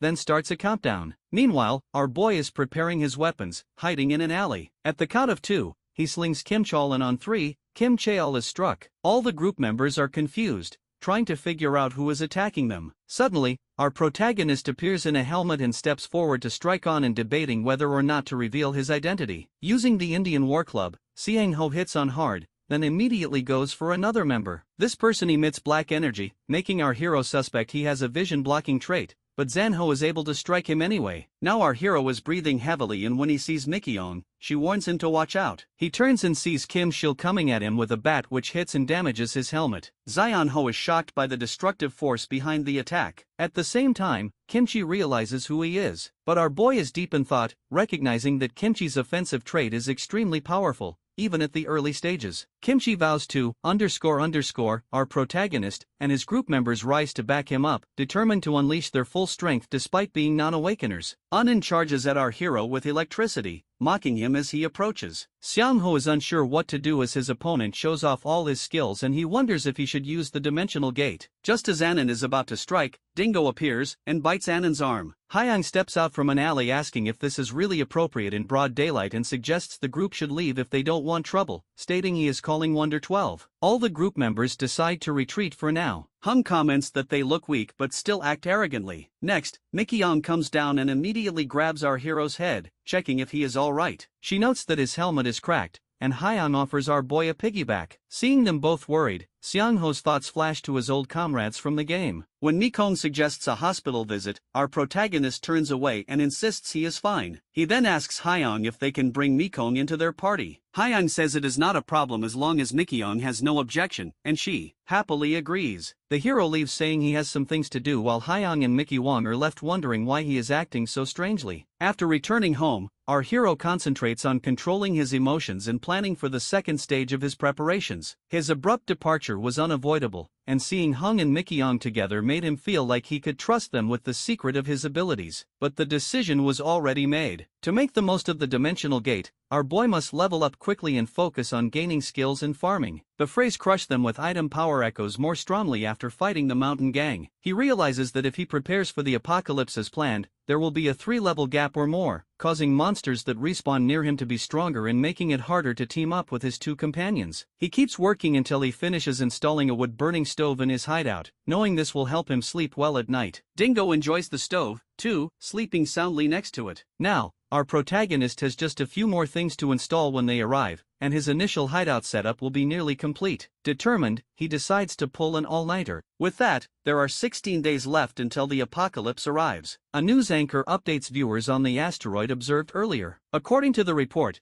the HSA has announced that Yun Jambi has entered the midpoint of the solar system. HSA is closely monitoring its trajectory, but the meteorite was split by Jupiter's gravity. In response, the head of the Meteorite Observation Department, Thomas Chandler, informs the public that the 2 fragments, Yunjambi Alpha and Beta, have no chance of approaching Earth. However, Seong-ho remembers that on D5, just 5 days before the apocalypse, Yunjambi Beta was the first to fall. It landed near a Russian ship in the ocean, and the resulting tsunami swept the ship ashore at Gamchin port, which is how zombies first appeared in Korea. The news anchor continues reporting on the Wido shooting incident. President Jang Woo-taek has not left his residence for a week, prompting opposition party leaders to issue a joint statement declaring their agreement to hold a hearing. Some people are now saying this is connected to the rumors about awakeners and the impending disaster. Listening to this, our boy admits to himself that it really is the end of the world. He thinks it's a good thing that the media is finally showing interest in these matters and concludes that it will be more difficult for awakeners to commit crimes now. Next, he decides to check the community's reaction on his laptop. As our protagonist scrolls through the comments section, he sees that people have shared strong opinions about the situation. By coincidence, he spots a comment from My Dream and wonders if this person has been active all along. My Dream was a player known for being friendly to beginners,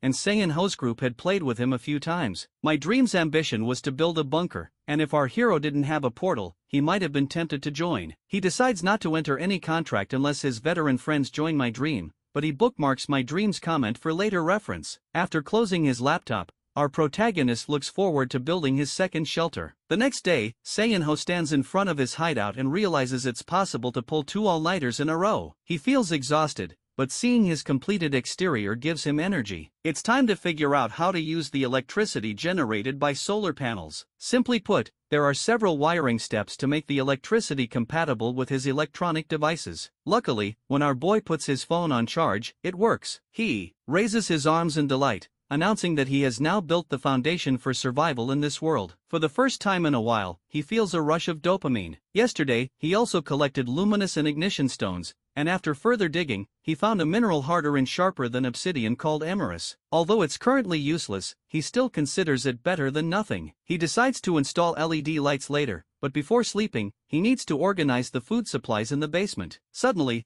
a loud noise from Dingo grabs his attention. Rushing outside, Saiyan Ho finds Dingo facing off against maimed wolves, a type of monster he recognizes from Sura. He wonders why these creatures, which usually live in high-altitude areas, are here. Observing Dingo's anger, our hero suspects these might be the wolves that killed Dingo's mother. He tries to calm Dingo, but deep down he knows he can't defeat all the wolves at this moment. If he moves to fetch a better weapon, he risks exposing his back and being attacked, which could be fatal. Therefore, our protagonist decides to focus on making the alpha wolf leave, knowing the rest will likely follow. He observes the wolves' super cautious behavior and notices they only move when the alpha acts first. Next, he considers whether they can coordinate an attack. He also notes that these wolves are extremely sensitive to scents. Fortunately, Shan Ho has pepper spray with him. If he can spray it on the alpha, he'll be able to drive it away from the shelter. Sweat trickles down his face as he considers the risk of being attacked before he can act. He wonders if there's a way to distract it and strike with the spray. Suddenly, an idea comes to mind, and he believes it is logically possible. Determined to defend the hideout he built with his own hands, our boy braces himself. He instantly throws a knife at the alpha, but it dodges. The alpha then leaps at our hero,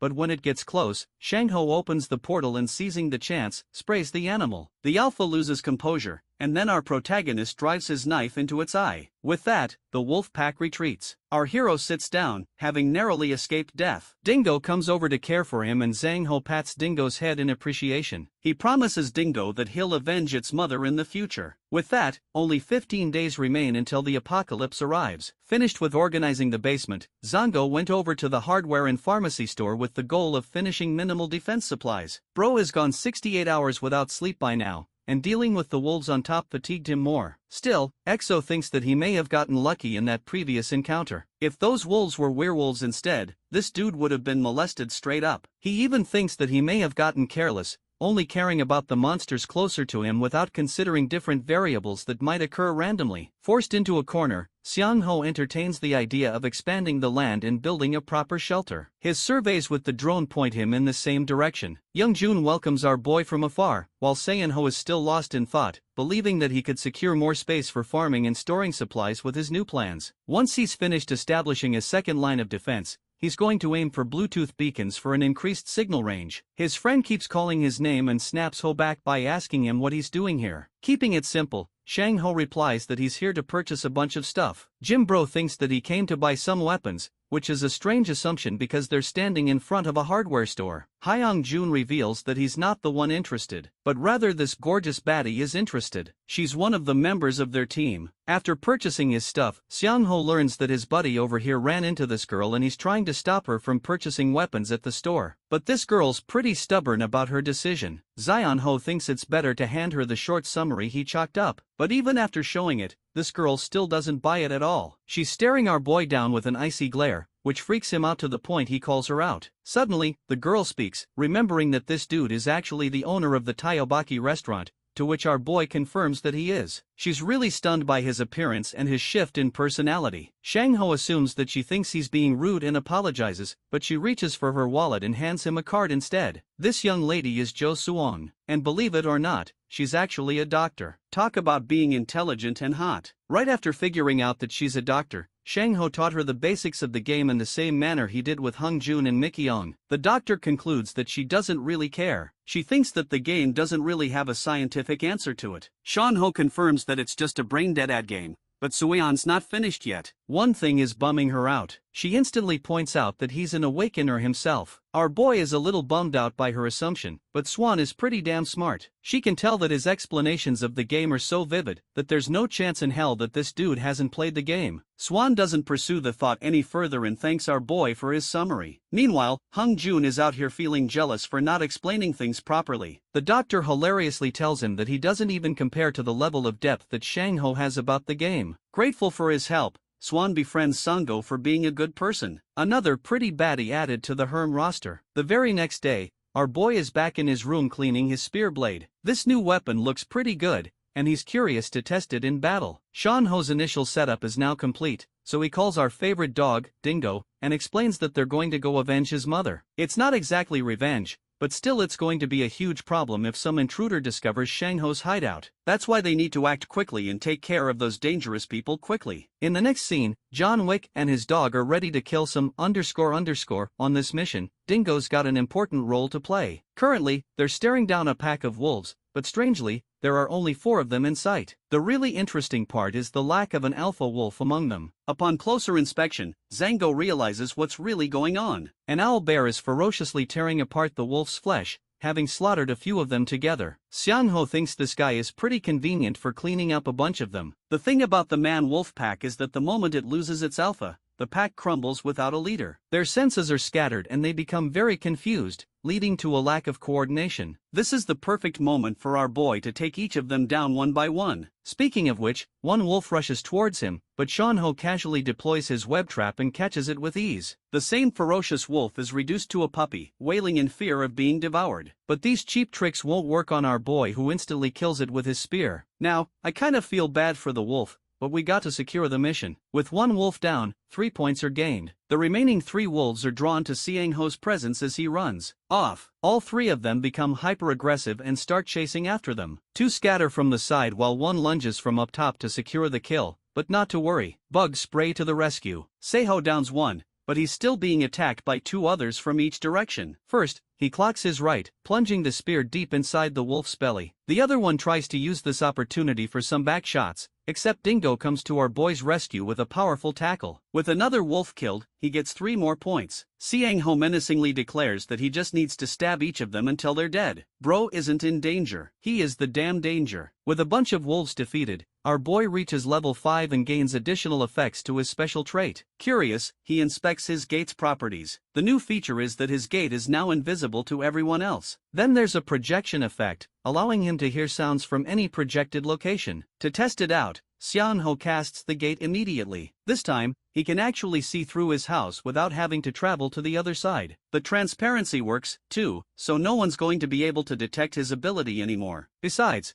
Seong-ho was worried that he might have accidentally crossed into a dungeon without knowing about the threat level through his gate. But thanks to this projection effect, the risk is eliminated. The fact that this effect sprung up at level 5 also implies that more effects wait for him as he reaches higher levels. He never even assumed that these unimportant levels could hold rewards for him. But still, he's got a lot on his plate that he's got to do. Starting with burying the corpses of his victims, the wolf pack. 2 days after the subjugation of the wolves, our boy marked down and did a bunch of things. Firstly, he went to the other world and conducted another survey with his drone. Setting the radius around 1 kilometer, he was able to find a bunch of different but harmless animals. Even now, there wasn't any sighting of a goblin or even a kobold. No monsters at all. Next, Zhang Ho aimed to obtain information about the goblin nest 30 kilometers away. That kind of nest is supposedly large enough to have a bunch of hobgoblins, too, which means defeating them will be really difficult. Now that he'd gained real confidence about their safety, H.Go felt that it was just the right time to start expanding. Bro became Chainsaw Man alongside his version of Pochetta and mowed down the trees, clearing the area,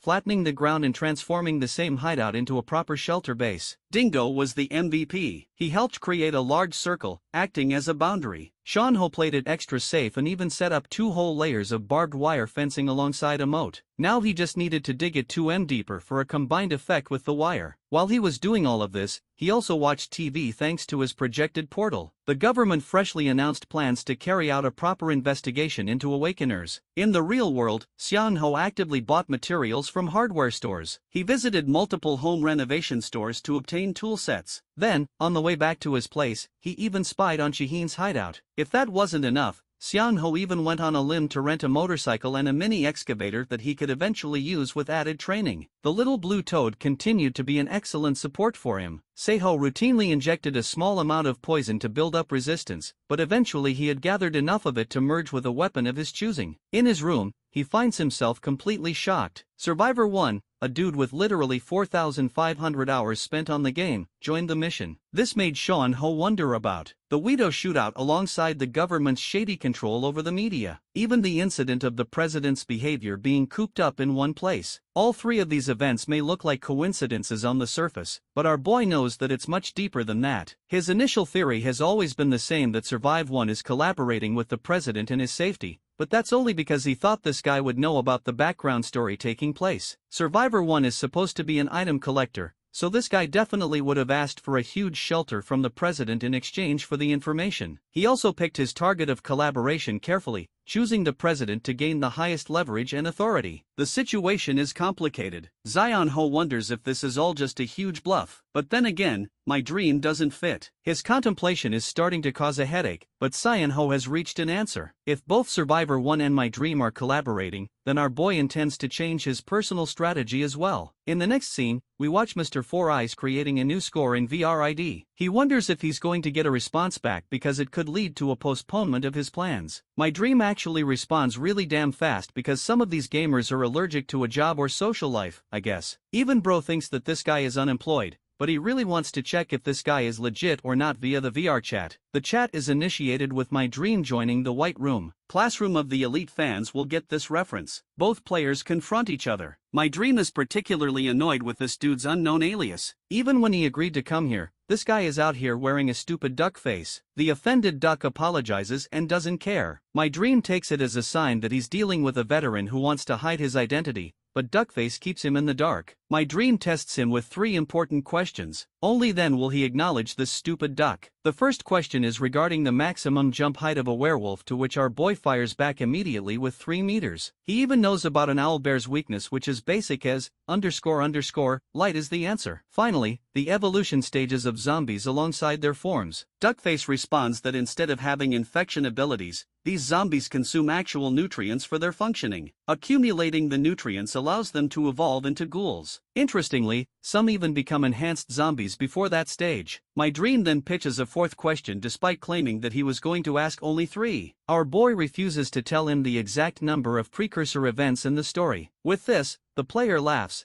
admitting that Duckface really is a veteran. Our boy is pretty annoyed and demands this guy to hit up Survivor 1 and make him join the call. However, that can't happen right now. My Dream doesn't even give a reason. To which our duck-faced protagonist calls straight up, __on. Changing topics, this guy tips his fedora and hints that something is about to happen very soon. Our boy is starting to think that this guy might actually be crazy at this point. It's almost as if he's saying filler lines to stall for something. Suddenly, a chill runs down his spine the moment he realizes what's going on. My Dream exits the chat while our boy realizes that this dude was actually doxing him the entire time. Right then and there, a man enters the cafe with 2 security guards, ordering them to lock the doors. The receptionist emphasizes that they're supposed to make a payment over the counter for their added time, but this guy straight up grabs her arm, emphasizing that they're here to find someone. instead of playing games. The one part that bothers Yango is that my dream is supposed to be playing it chill and undercover, but strangely, he's going on the offensive. By the way, this guy's ability is similar to Louch from Code GS, being able to control the receptionist's mind. Anyway, our boy is in a pickle. He's got to make a run for it because if he's caught, the same will happen to him. So, he heads over to the restroom and pops open the dimensional gate ability. Meanwhile, the guy searching for him is going around spamming his mental ability on everyone for Sean-ho's identity. So far, they've checked every area except one, leading him to the restroom. The guy is supremely confident that our boy is hiding here. Opening each stall, he wonders if this dude is a stealth-type assassin. You know, it's going to be really funny if this dude whacks open the door and finds a random guy, __. Anyway, my dream is pretty confident dealing with stealth-type monsters. He splashes a bucket of water to scan the environment, sensing any uneven edges. He's also flailing his hands, hoping to find Zhang Ho. The thing about our boy is that he did summon his gate, but luckily he laid it flat against the wall. Actually, this guy is currently standing face to face with the same portal. He just can't see it. After his inspection, my dream confesses that his assumption of our boy being a stealth user was wrong. That leads him to a second conclusion that Zhang Ho must be a movement specialist. Budget Nami orders his group to scan the whole area, reminding his men that there's going to be a big reward for his capture. Observing the situation from his portal, Xiangho confesses that despite being rich in reality and humble in the game, he didn't want to come to the state of things. He actually thanks my dream in his head for making everything clear. All this time, Sango had been conflicted, but now he's damn near certain of what he has to do. Revealing himself, he intends to fight pettily and will no longer hold himself back from responding to violence. His opponent's sighs, questioning where Zion Ho is hiding in secrecy. He's operating under the assumption that this guy is movement-based. But even then, a veteran with tons of hours accumulated won't be that easy to track. Hilariously, our boy pops up from behind like a ghost and says, "Hi." My dream notices him in the mirror as Ho lunges right in with a spear strike. The poisonous spear slashes his leg and within seconds he is influenced by its effects. This guy was trying to aura farm all this time and one slip-up resulted in his doom. Without confirming his identity, our boy slams his face into the wall, reminding him that he's not supposed to turn back. He then mocks the guy for the pain of the poison that is currently coursing through his veins. Every time he tries to talk, Shangho reminds his ___ ass to shut up. Next, he clutches his blade, stating how the apocalypse and tutorial hasn't even begun yet. The same goes for the murderer system. Saying so, Xiangho slashes the guy's gun wrapped around his belt. Adopting his serious and terrifying tone, Xiangho brutally declares that he won't even get penalized if he kills him right now. His blade hovers around the guy's neck, but he stays quiet like a good boy. Xiangho is impressed that this dude knows how to shut up for once. His body flops despite being conscious. It won't move for a while because of the poison. First question. Sean Ho inquires why this dude was trying to sell out Survivor 1 and targeting innocent people because of it. Instead, the same dude who tried to hunt others was now just a paralyzed victim. A pathetic monster that could be farmed without lifting a finger. My dream curses, who takes his gun and reminds him that this is the price he'll pay for even entertaining the idea of capturing him. Our boy grabs his knife and chillingly threatens to actually kill this guy if they see each other. After this, Sean Ho ended up escaping the cafe long before my dreams group arrived. He safely made it home and then went to the other dimension. Here, he took apart the gun and began inspecting this guy's ID. The guy's name is Kwon Kian Jun. He's in his late 30s, runs a golf club,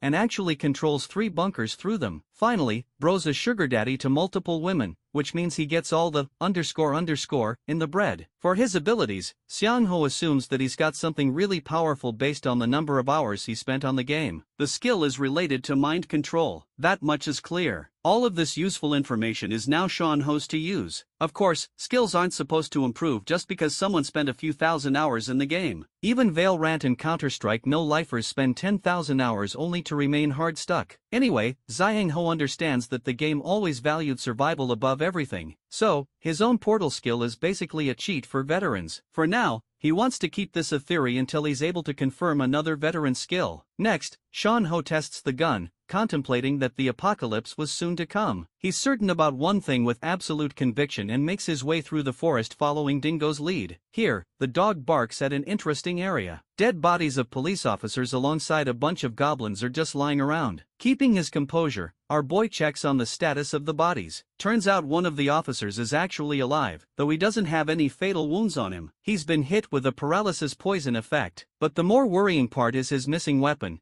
even though it's also possible that he never had one in the first place. In any case, puts both bodies together and tells them to rest here for 30 minutes for the effects to subside. Then he turns his head around to inspect the corpses of the goblins. From first glance, he spots a bunch of bullet holes, which confirms that the police officers actually did have a gun. The big question is, why is the gun missing only? After thinking about it for a while, Shanho reaches a revelation, suspecting that this is the work of a gold goblin, but that excites him because he really wants to hunt it down for himself. With the new plan set, our boy proceeds to dial emergency service through his phone. He'd also left a note with the precise location and even instructions to bury the goblin corpses. Xianho understands that monsters are already a thing in the eyes of the public, so playing the safe and stealth game is pointless. Right now, he's in a fight against time, and he's hoping that this tiny murder machine over here can help him out. In a different area, a fight is breaking out between a goblin and a non-awakened person. The goblin dodges his swing and gets away. There are 3 of them left while the homeboy questions his captain if this is really the right way to go about things. He doesn't get why he has to play the role of a tanker when he doesn't even have any abilities to begin with. The captain uses his skill, having an edge in psychokinesis. The only problem with this skill's casting is that it takes a while to actually use. Bro's got a bunch of rocks ready, and now he's throwing them to smash the goblin's body. He's playing the part of support while his buddy asks when the rest of the party members are going to arrive. His captain hears that the party went up to the Gazan mountain,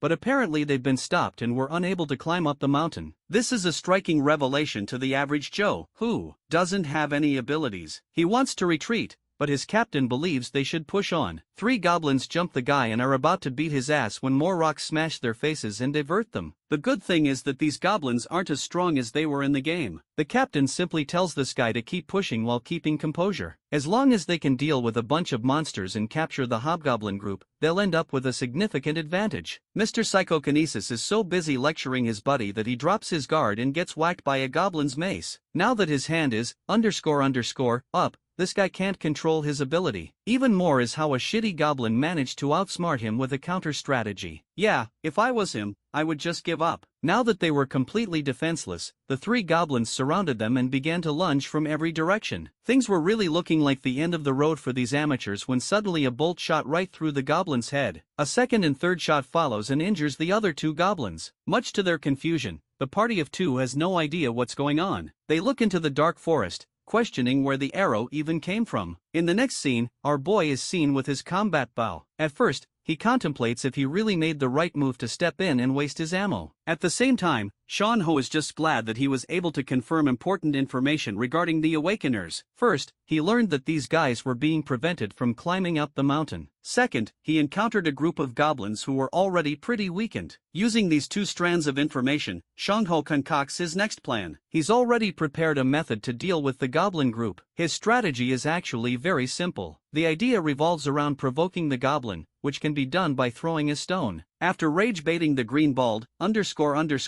he'll draw the goblin towards the dimensional portal gate with simple cues. When the goblin is close enough to the gate, Ch.1 will release an attack from the other side with the obvious advantage of being able to see through his gate while also remaining transparent in front of others. With the first goblin severely injured, it will scream and grab the attention of its allies. Using the same dimensional gate as a wall, Zion Ch.1 will forcibly pull his spear back out of the goblin's body, erasing all evidence of his attacks. Now, let's discuss the reaction of the hobgoblin, who already has a high perception stat in the game. It will notice its dead subordinate and immediately point fingers towards the other goblins for plotting its death. This will form chaos within the goblin group, causing disharmony and leading the other goblins away from their leader. Using that key opportunity, the calculating Xiango will materialize from the other side and cut their heads clean off, maintaining the clear advantage of making the first move. The same will continue in repeat fashion. His plan is going pretty smoothly so far, but the problem is Xianho needs to be wary of certain behavioral patterns of the other goblins. To his shock,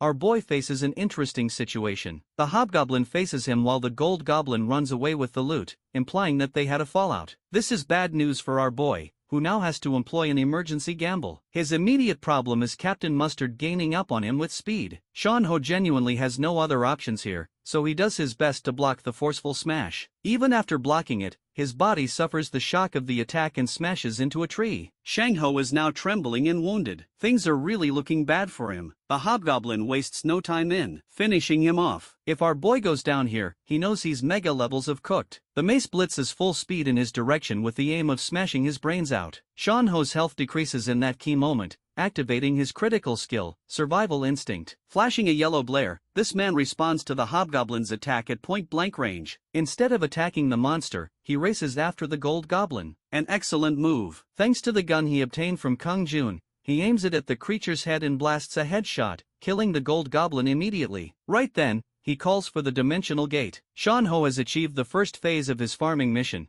but there's still a problem he has to deal with, that being the hideous monster coming after him. Our boy brings out his gun to a melee fight and starts shooting the creature down. The hobgoblin can't withstand the might of the American-style breathing technique and gets mugged. Zionho pays back the hobgoblin with double the love by slashing the creature all over its body in style. The hobgoblin screams and dies, increasing our boy's level to 6 and netting him 16 points. At last, his difficult quest is over. He checks on the new skill he gained called Terrain Sense, which allows him to sense and respond to surrounding terrain. Interestingly, just like last time, any items that he used or held ended up upgraded and turned into actual items. Shang-Ho can't waste time because he realizes that a search party is coming this way. Having acquired what he came here for, our boy manifests the dimensional gate and walks inside, knowing that he just has to rest in his hideout until the search party is finished. The following day, Saiyan-Ho is woken up by everyone's favorite dog. He checks his watch and realizes that he actually slept for an entire day because of his injuries. Knowing the risks of survival instinct, Xiang-Ho intends to use it only in extreme situations. Before going out on his next mission, he's curious about the loot he grabbed from the gold goblin. He pulls out all the stuff and lays it on the table. There's a bunch of revolvers, a dagger, and some other stuff. These goblins were the best when it came to this stuff. Zango is fine with the revolver,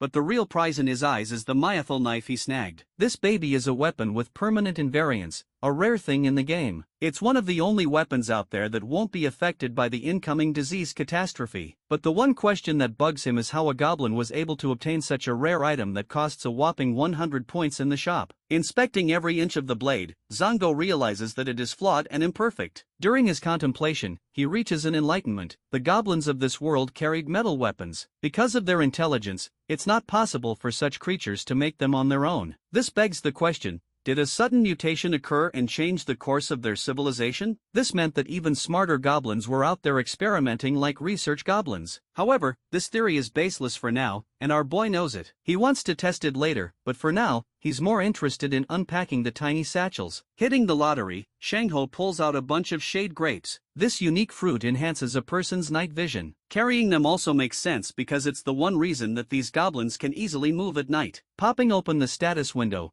our boy inspects his growth rate. He's pretty happy with what he's got because his current growth rate is faster than what it was in the game. With the basic stuff concluded, Zango knows it's time to return to the real world. Invoking his ability, he crosses the portal. While scrolling on his phone is buzzing like crazy the moment he gets his signals back. Hyung-Jun, Mikion, and even Swan have all texted to check on his status. With the kind of attention bro is getting, he's starting to wonder if he's the cool guy now. First, he wants to head over to the fitness center. So, in the next scene, we find Zanho popping the door open to meet his friends. Before he could even greet them, they ran towards him, happy to see him in one piece. And yes, the one piece is real. Never forget that. Curious, our boy asks about the rest of the unfamiliar faces. Hong Jun brings them forward, introducing the new guys as his party members. Lai Kong-han and Kim Bora greet him nicely as they exchange pleasantries. Zion Ho expected at least one more party member, but it turns out that this person is busy purchasing camping gear at the discount store. Our boy is astonished to hear a place like that exists, causing Kyung to intervene and confirm that it's actually super modern and opened recently. Jim Bro asks if our boy is up to date with the incident on the news,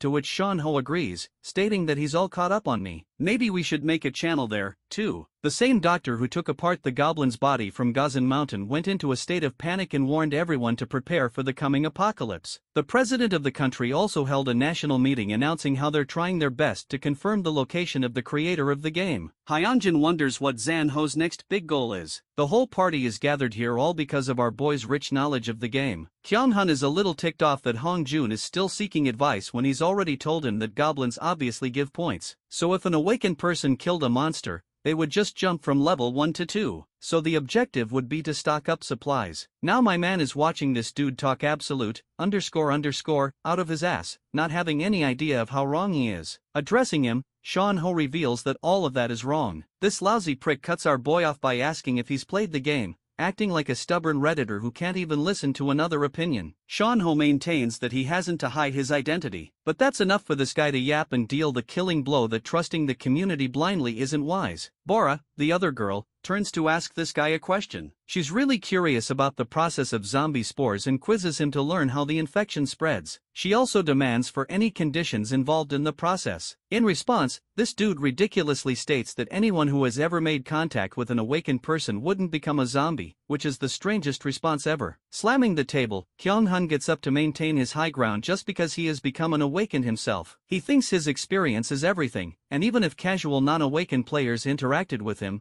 they'd automatically become safe from the spores. It's a whole lot of nothing, but Bora is somehow easily convinced and holds on to him like he's some kind of expert. Then comes Mikyong with her own question, asking if this guy has cleared the difficult tutorial. Kyung-hun cuts her straight off again, emphasizing that he'll protect her, so there's nothing to worry about. This pretentious douchebag is agitating in Zion-ho's eyes. He gives Kyung-hun some level of credit with his theory, but also understands that there's absolutely zero evidence that grants awakened people complete immunity from the spores. Zion-ho thinks this whole conversation is dead because of one dude and finally understands why Hung-jun called him. Forgetting about this troll and his antics, our boy gets up to leave, even though both his friends urge him to stay. Seong-ho has no interest in sharing his knowledge with a troll like this guy, so he bids them farewell with the intention of meeting again later. After leaving the fitness club, he crops out a bunch of places to farm points before the iron disease arrives. Seong-go is interested in the camping gear store his friends told him about. Eventually, after all his plans, he stood in front of his house only to spot the elegant Sueon. She actually had something to give him and was patient enough to wait. Swan whips out a first aid kit, but really it's a pack of painkillers and some other antibiotics that can never be bought without prescription. It's a special gift. Sayo is really stunned by her gesture. The doctor also ends up revealing her address, but she's already done the part of writing it down in the pouch. Again, our boy's confused why she's doing all that, but this cute doctor thinks it's only natural that she shares her location in return for knowing him. By the way, I'm Team Swan because Mikyong just seems like an off-brand Shaheen. Like I said earlier, bidding him farewell, Swan hastens for her appointment with the director. As she's walking away, suddenly, she remembers one last thing. Swan smiles and reminds him to pay for the medicine. She gave him the address for a reason after all. After hearing that, Zango is dead lost. He just can't figure out Su Yan Unk's intentions or read her behavior at all. With their parting, time flew by. During those hours, our boy walked all over the city, collecting different stuff from different stores. Then he went on to create a proper storage facility. And after adding sandwich panels, he was ready to load some of his stuff inside. Remember that mini excavator that he booked? Sean-ho began using that to the max for his construction work. Eventually, the state of the world grew more climactic. Chaos from the public, jumbled politics, arguing over the truth, and skeptics going back and forth. All of these factors led to an emergency meeting with the UN talking about the President of the United States' plans to visit Korea. And at long last, the HSA sensed something that they couldn't have fathomed ever before. On top of everything that was going to happen,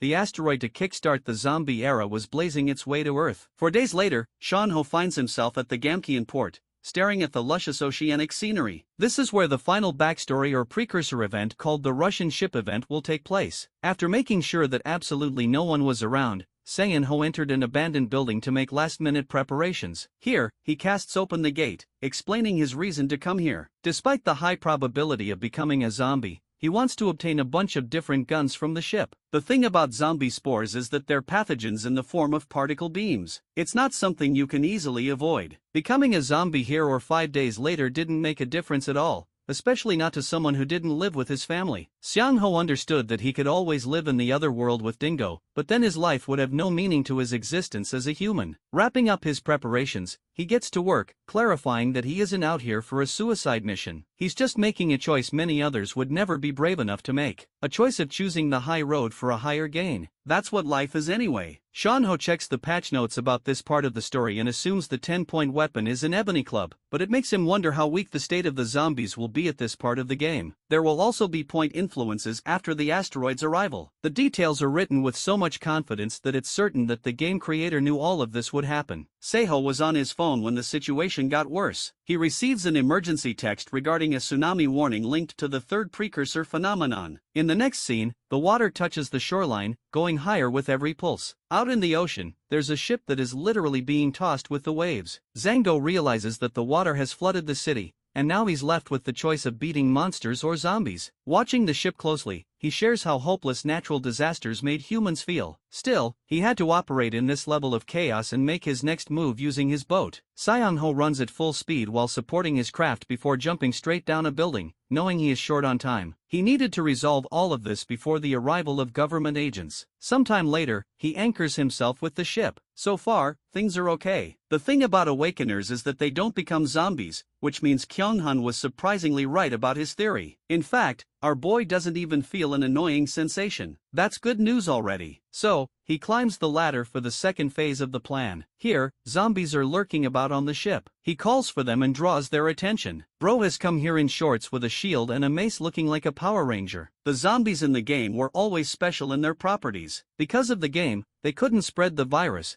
but they treated everything around them as prey. They also had a propensity to become stronger with more nutrients absorbed. Zango charges right back at the zombies and smashes one of them with his shield. After tackling the first one, he takes his mace and begs the zombie to brace its jaw. And then this man goes on to give him really good plastic surgery by smashing his face. With how easy these two went down, Seong-ho wonders if the zombies were nerfed too hard. He gains 2 points and remembers how it required at least 2 or more hits to kill a zombie before, but not only needed one. Remembering what happened with the orcs, he refuses to let his guard down. Making that kind of mistake twice was going to cost him his life. Next, Seong-ho checks on the hallway and finds a bunch of zombies trapped inside. Some are walking around, so he quickly goes up ahead and starts bullying them left and right. Seong-ho's goal is to find a pistol, so he sets his sights on the wheelhouse, but then he hears a gunshot, shocking him completely. There's no way someone managed to survive the zombies of the ship. Rushing towards the source of the noise, Sunho admits that non-awakeners are randomly lucky after coming in contact with awakeners and surviving the spores because of them. His priority is to save this person so he can get more information, but the moment he arrives, the poor guy is already dead. This person has a picture of his loved one in his hands right before he died. Naruto Uzumaki couldn't become the 7th Hokage in this universe, but it's a great help to Ho that he could take this guy's gun for himself. Then he lays him out flat for a proper rest and exits the room. Being accustomed to tragedy is something Ho needed to get used to, as it will become commonplace after the tragedy. It is natural that he would have to kill people of his own kind just to maximize his own chances of survival. While he's untying the anchor,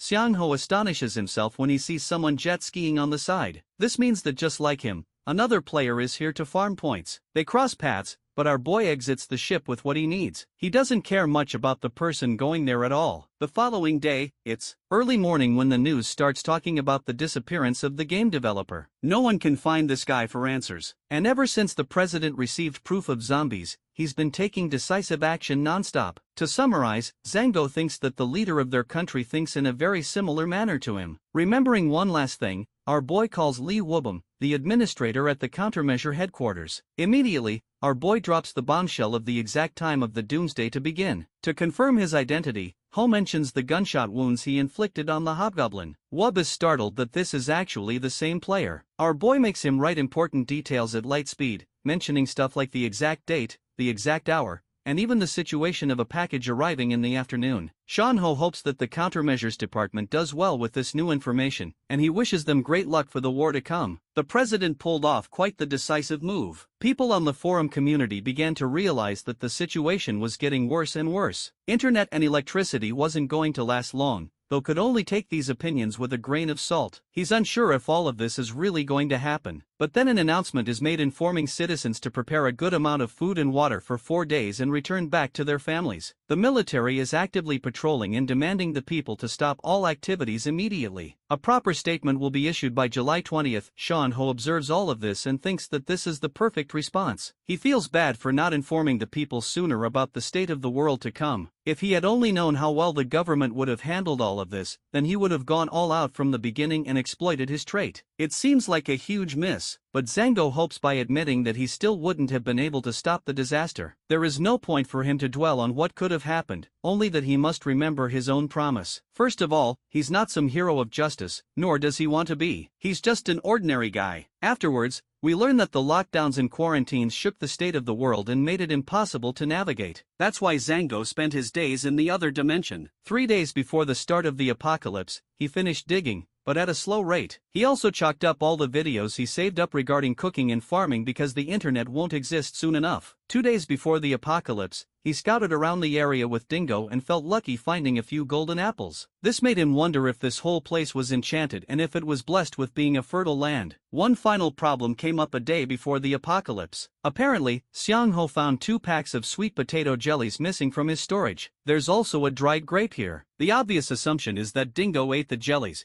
but the honest dog shakes its head and denies his involvement. Xiang-ho takes a teasing and forceful tone to get the truth out of him, but this poor little baby wails around, crying to prove its innocence. Smash a like on this video. Justice for Dingo. Seo now understands that it wasn't his little furball, but someone else. He decides to check the CCTV footage just to see what really happened. Xiang-ho checks his laptop, astonished to discover a bunch of beetles invading his place through the doggy door. They took the jelly and left the grape as a payment. I don't know about you guys, but that is the cutest __ I've seen all day. The beetle even turned to thank the camera, signifying that these little guys are tremendously smart. Ho's curiosity is getting the better of him, and now he really wants to interact with a couple of these guys. Just to be safe, though, he locks the doggy door, much to Dingo's sadness. Our boy can't spend more time here in this world because of a few guests soon to meet up with him. So, he opens the dimensional portal and goes back. In the next scene, Xian-ho is sat with all prominent party members and his friends. Surprised that they all made it safely even with the lockdown,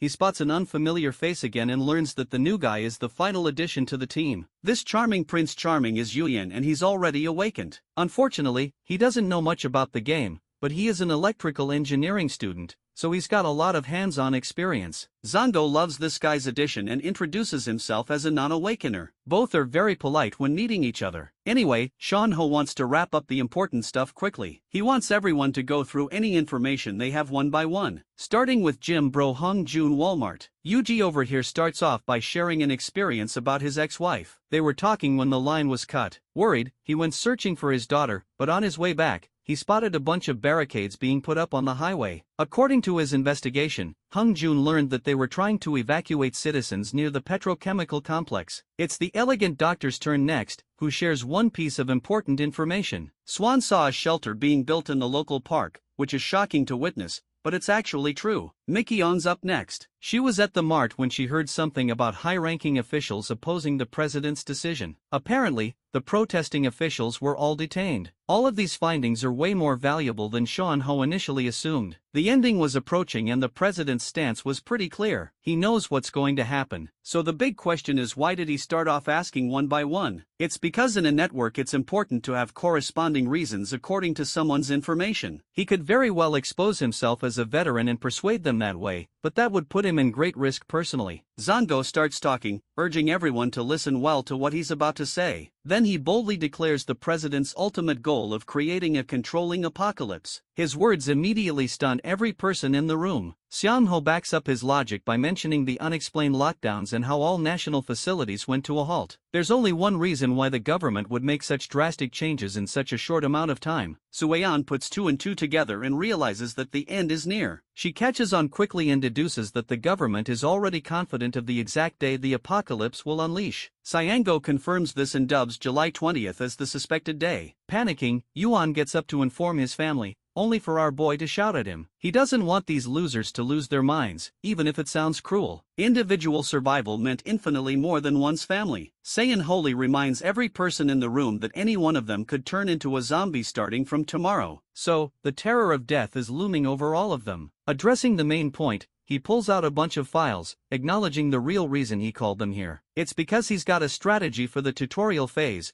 as well as detailed info on the survival aspect. Hyung Jun questions his source of information, prompting Xiang-ho to respond that he's watched the streams. He even apologizes to Mickey-on for lying all this time, but she's fine because she did the same to him. But thanks to these files, the information can be used according to their needs. At the same time, Xiang-ho begs them to follow the manual strictly just to clear the tutorial phase. After their meeting, midnight followed. This was going to be the final day of the world knowing peace before being sent to hell. Seiho had prepared for 32 days straight, leveling up in every domain to better his chances. Still, he thought there were imperfections and that his anonymous status could easily end up in his own downfall later on. Even then, this valiant young man has no regrets. Having made confident moves, Xiang-ho watches his country launch missiles towards the approaching asteroid. Coming in contact with the foreign object, He wonders if the end of the world is truly the ultimate unavoidable fate for humanity. The apocalypse has officially begun. Morning came and alongside the lockdowns disappeared. All prep work by Xiang Ho was completed. He installed bulletproof glass and high-strength durable doors. Then he followed the usual routine of injecting a small amount of poison, honing his resistant capability. Then this man did a workout, and I'm not bullshitting. He's doing 3001 push-ups while being poisoned. Cinema cannot compete with this man's work ethic. Sean Ho switched into combat gear, looking fly as hello, then shared breakfast with his doggy. He waited for the announcement at 9 o'clock, dozing off even. Suddenly the hour came and the television came on. The president sat to announce to his citizens an overwhelming announcement declaring martial law, closing roads, among other things. Zango was so moved and impressed with the president's decisions that he thinks no other man could have possibly given their country a better ending. Seeing this sad state of him, he clutches the remote, unable to accept the ultimate end. Still, it's not like this fate can be avoided. It's something that humanity has to endure and survive. Only this time, Zango won't be new to the apocalypse, but will enter it like a veteran who knows it all. 4 hours remain until the spores make contact. 2 of them were spent in the other world where he checked on his warehouse farmed items. Here, our boy set up equipment for the days that will come after the iron disease. Well, while he was spending time in the other world, humanity fell. Chaos rampaged as people hurt each other. Fights broke out between civilians. Nobody cared about anything anymore. This fatty was even hanging around with his butt cheeks out. He was ready for death and a car hit him to send him to hell. Some people enjoyed killing others without remorse. The world was coming to an end after all. Side note, I'm really curious about how you guys would have handled a world-ending apocalypse like this. Tell me in the comments below. The blonde punk was behind the wheel and didn't even give a damn that this dude died. His friend thinks it's fine to get rid of the car because the iron disease is going to wipe out all vehicles soon enough. The other guy points his bat towards the rooftop,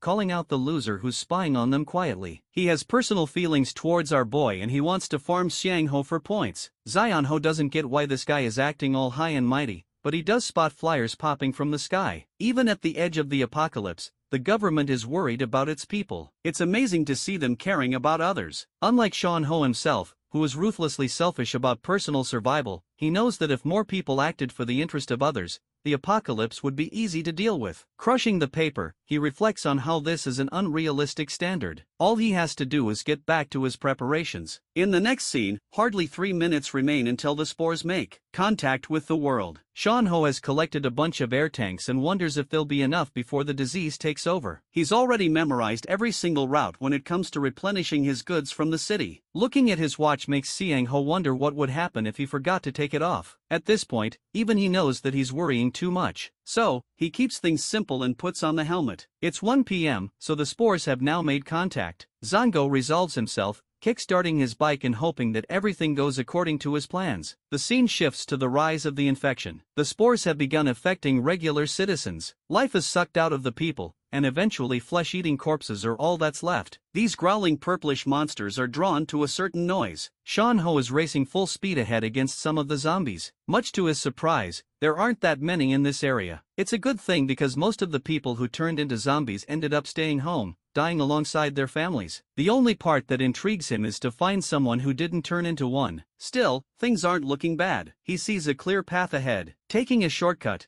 knowing that it's better to avoid zombies while he's busy farming. The good thing, the stores still have the shutters up. This makes it easy to shatter the glass using his sledgehammer, which he does before going inside. Sean Ho commands the portal, knowing that he has to make quick moves. He grabs whatever he needs, knowing that it's going to take a while for the spores to fully mind control the zombies. His best bet is to raid the hardware store before that coordinated zombie assault begins, which would help him avoid any fights. By the way, our boy is currently tossing everything he can get his hands on. Bro floods his dog with a swarm of medicine. With the pharmacy fully raided, Sean Ho checks on his progress and realizes that he's actually moving much faster than he planned. Or so this dude thought, because the moment he arrives at the hardware store, he finds double layers of security. Again, he knew this would happen. That's why he brought the tanks with him. Xiango turns on the focused heat of the oxygen cutter. One small problem, this thing is way too loud, drawing surrounding zombies. Just taking one look around, Sean Ho remembers that even though their tracking senses were nerfed in the game, it only took them a few moments to locate the source of the noise. An entire horde had cornered him, spelling his doom.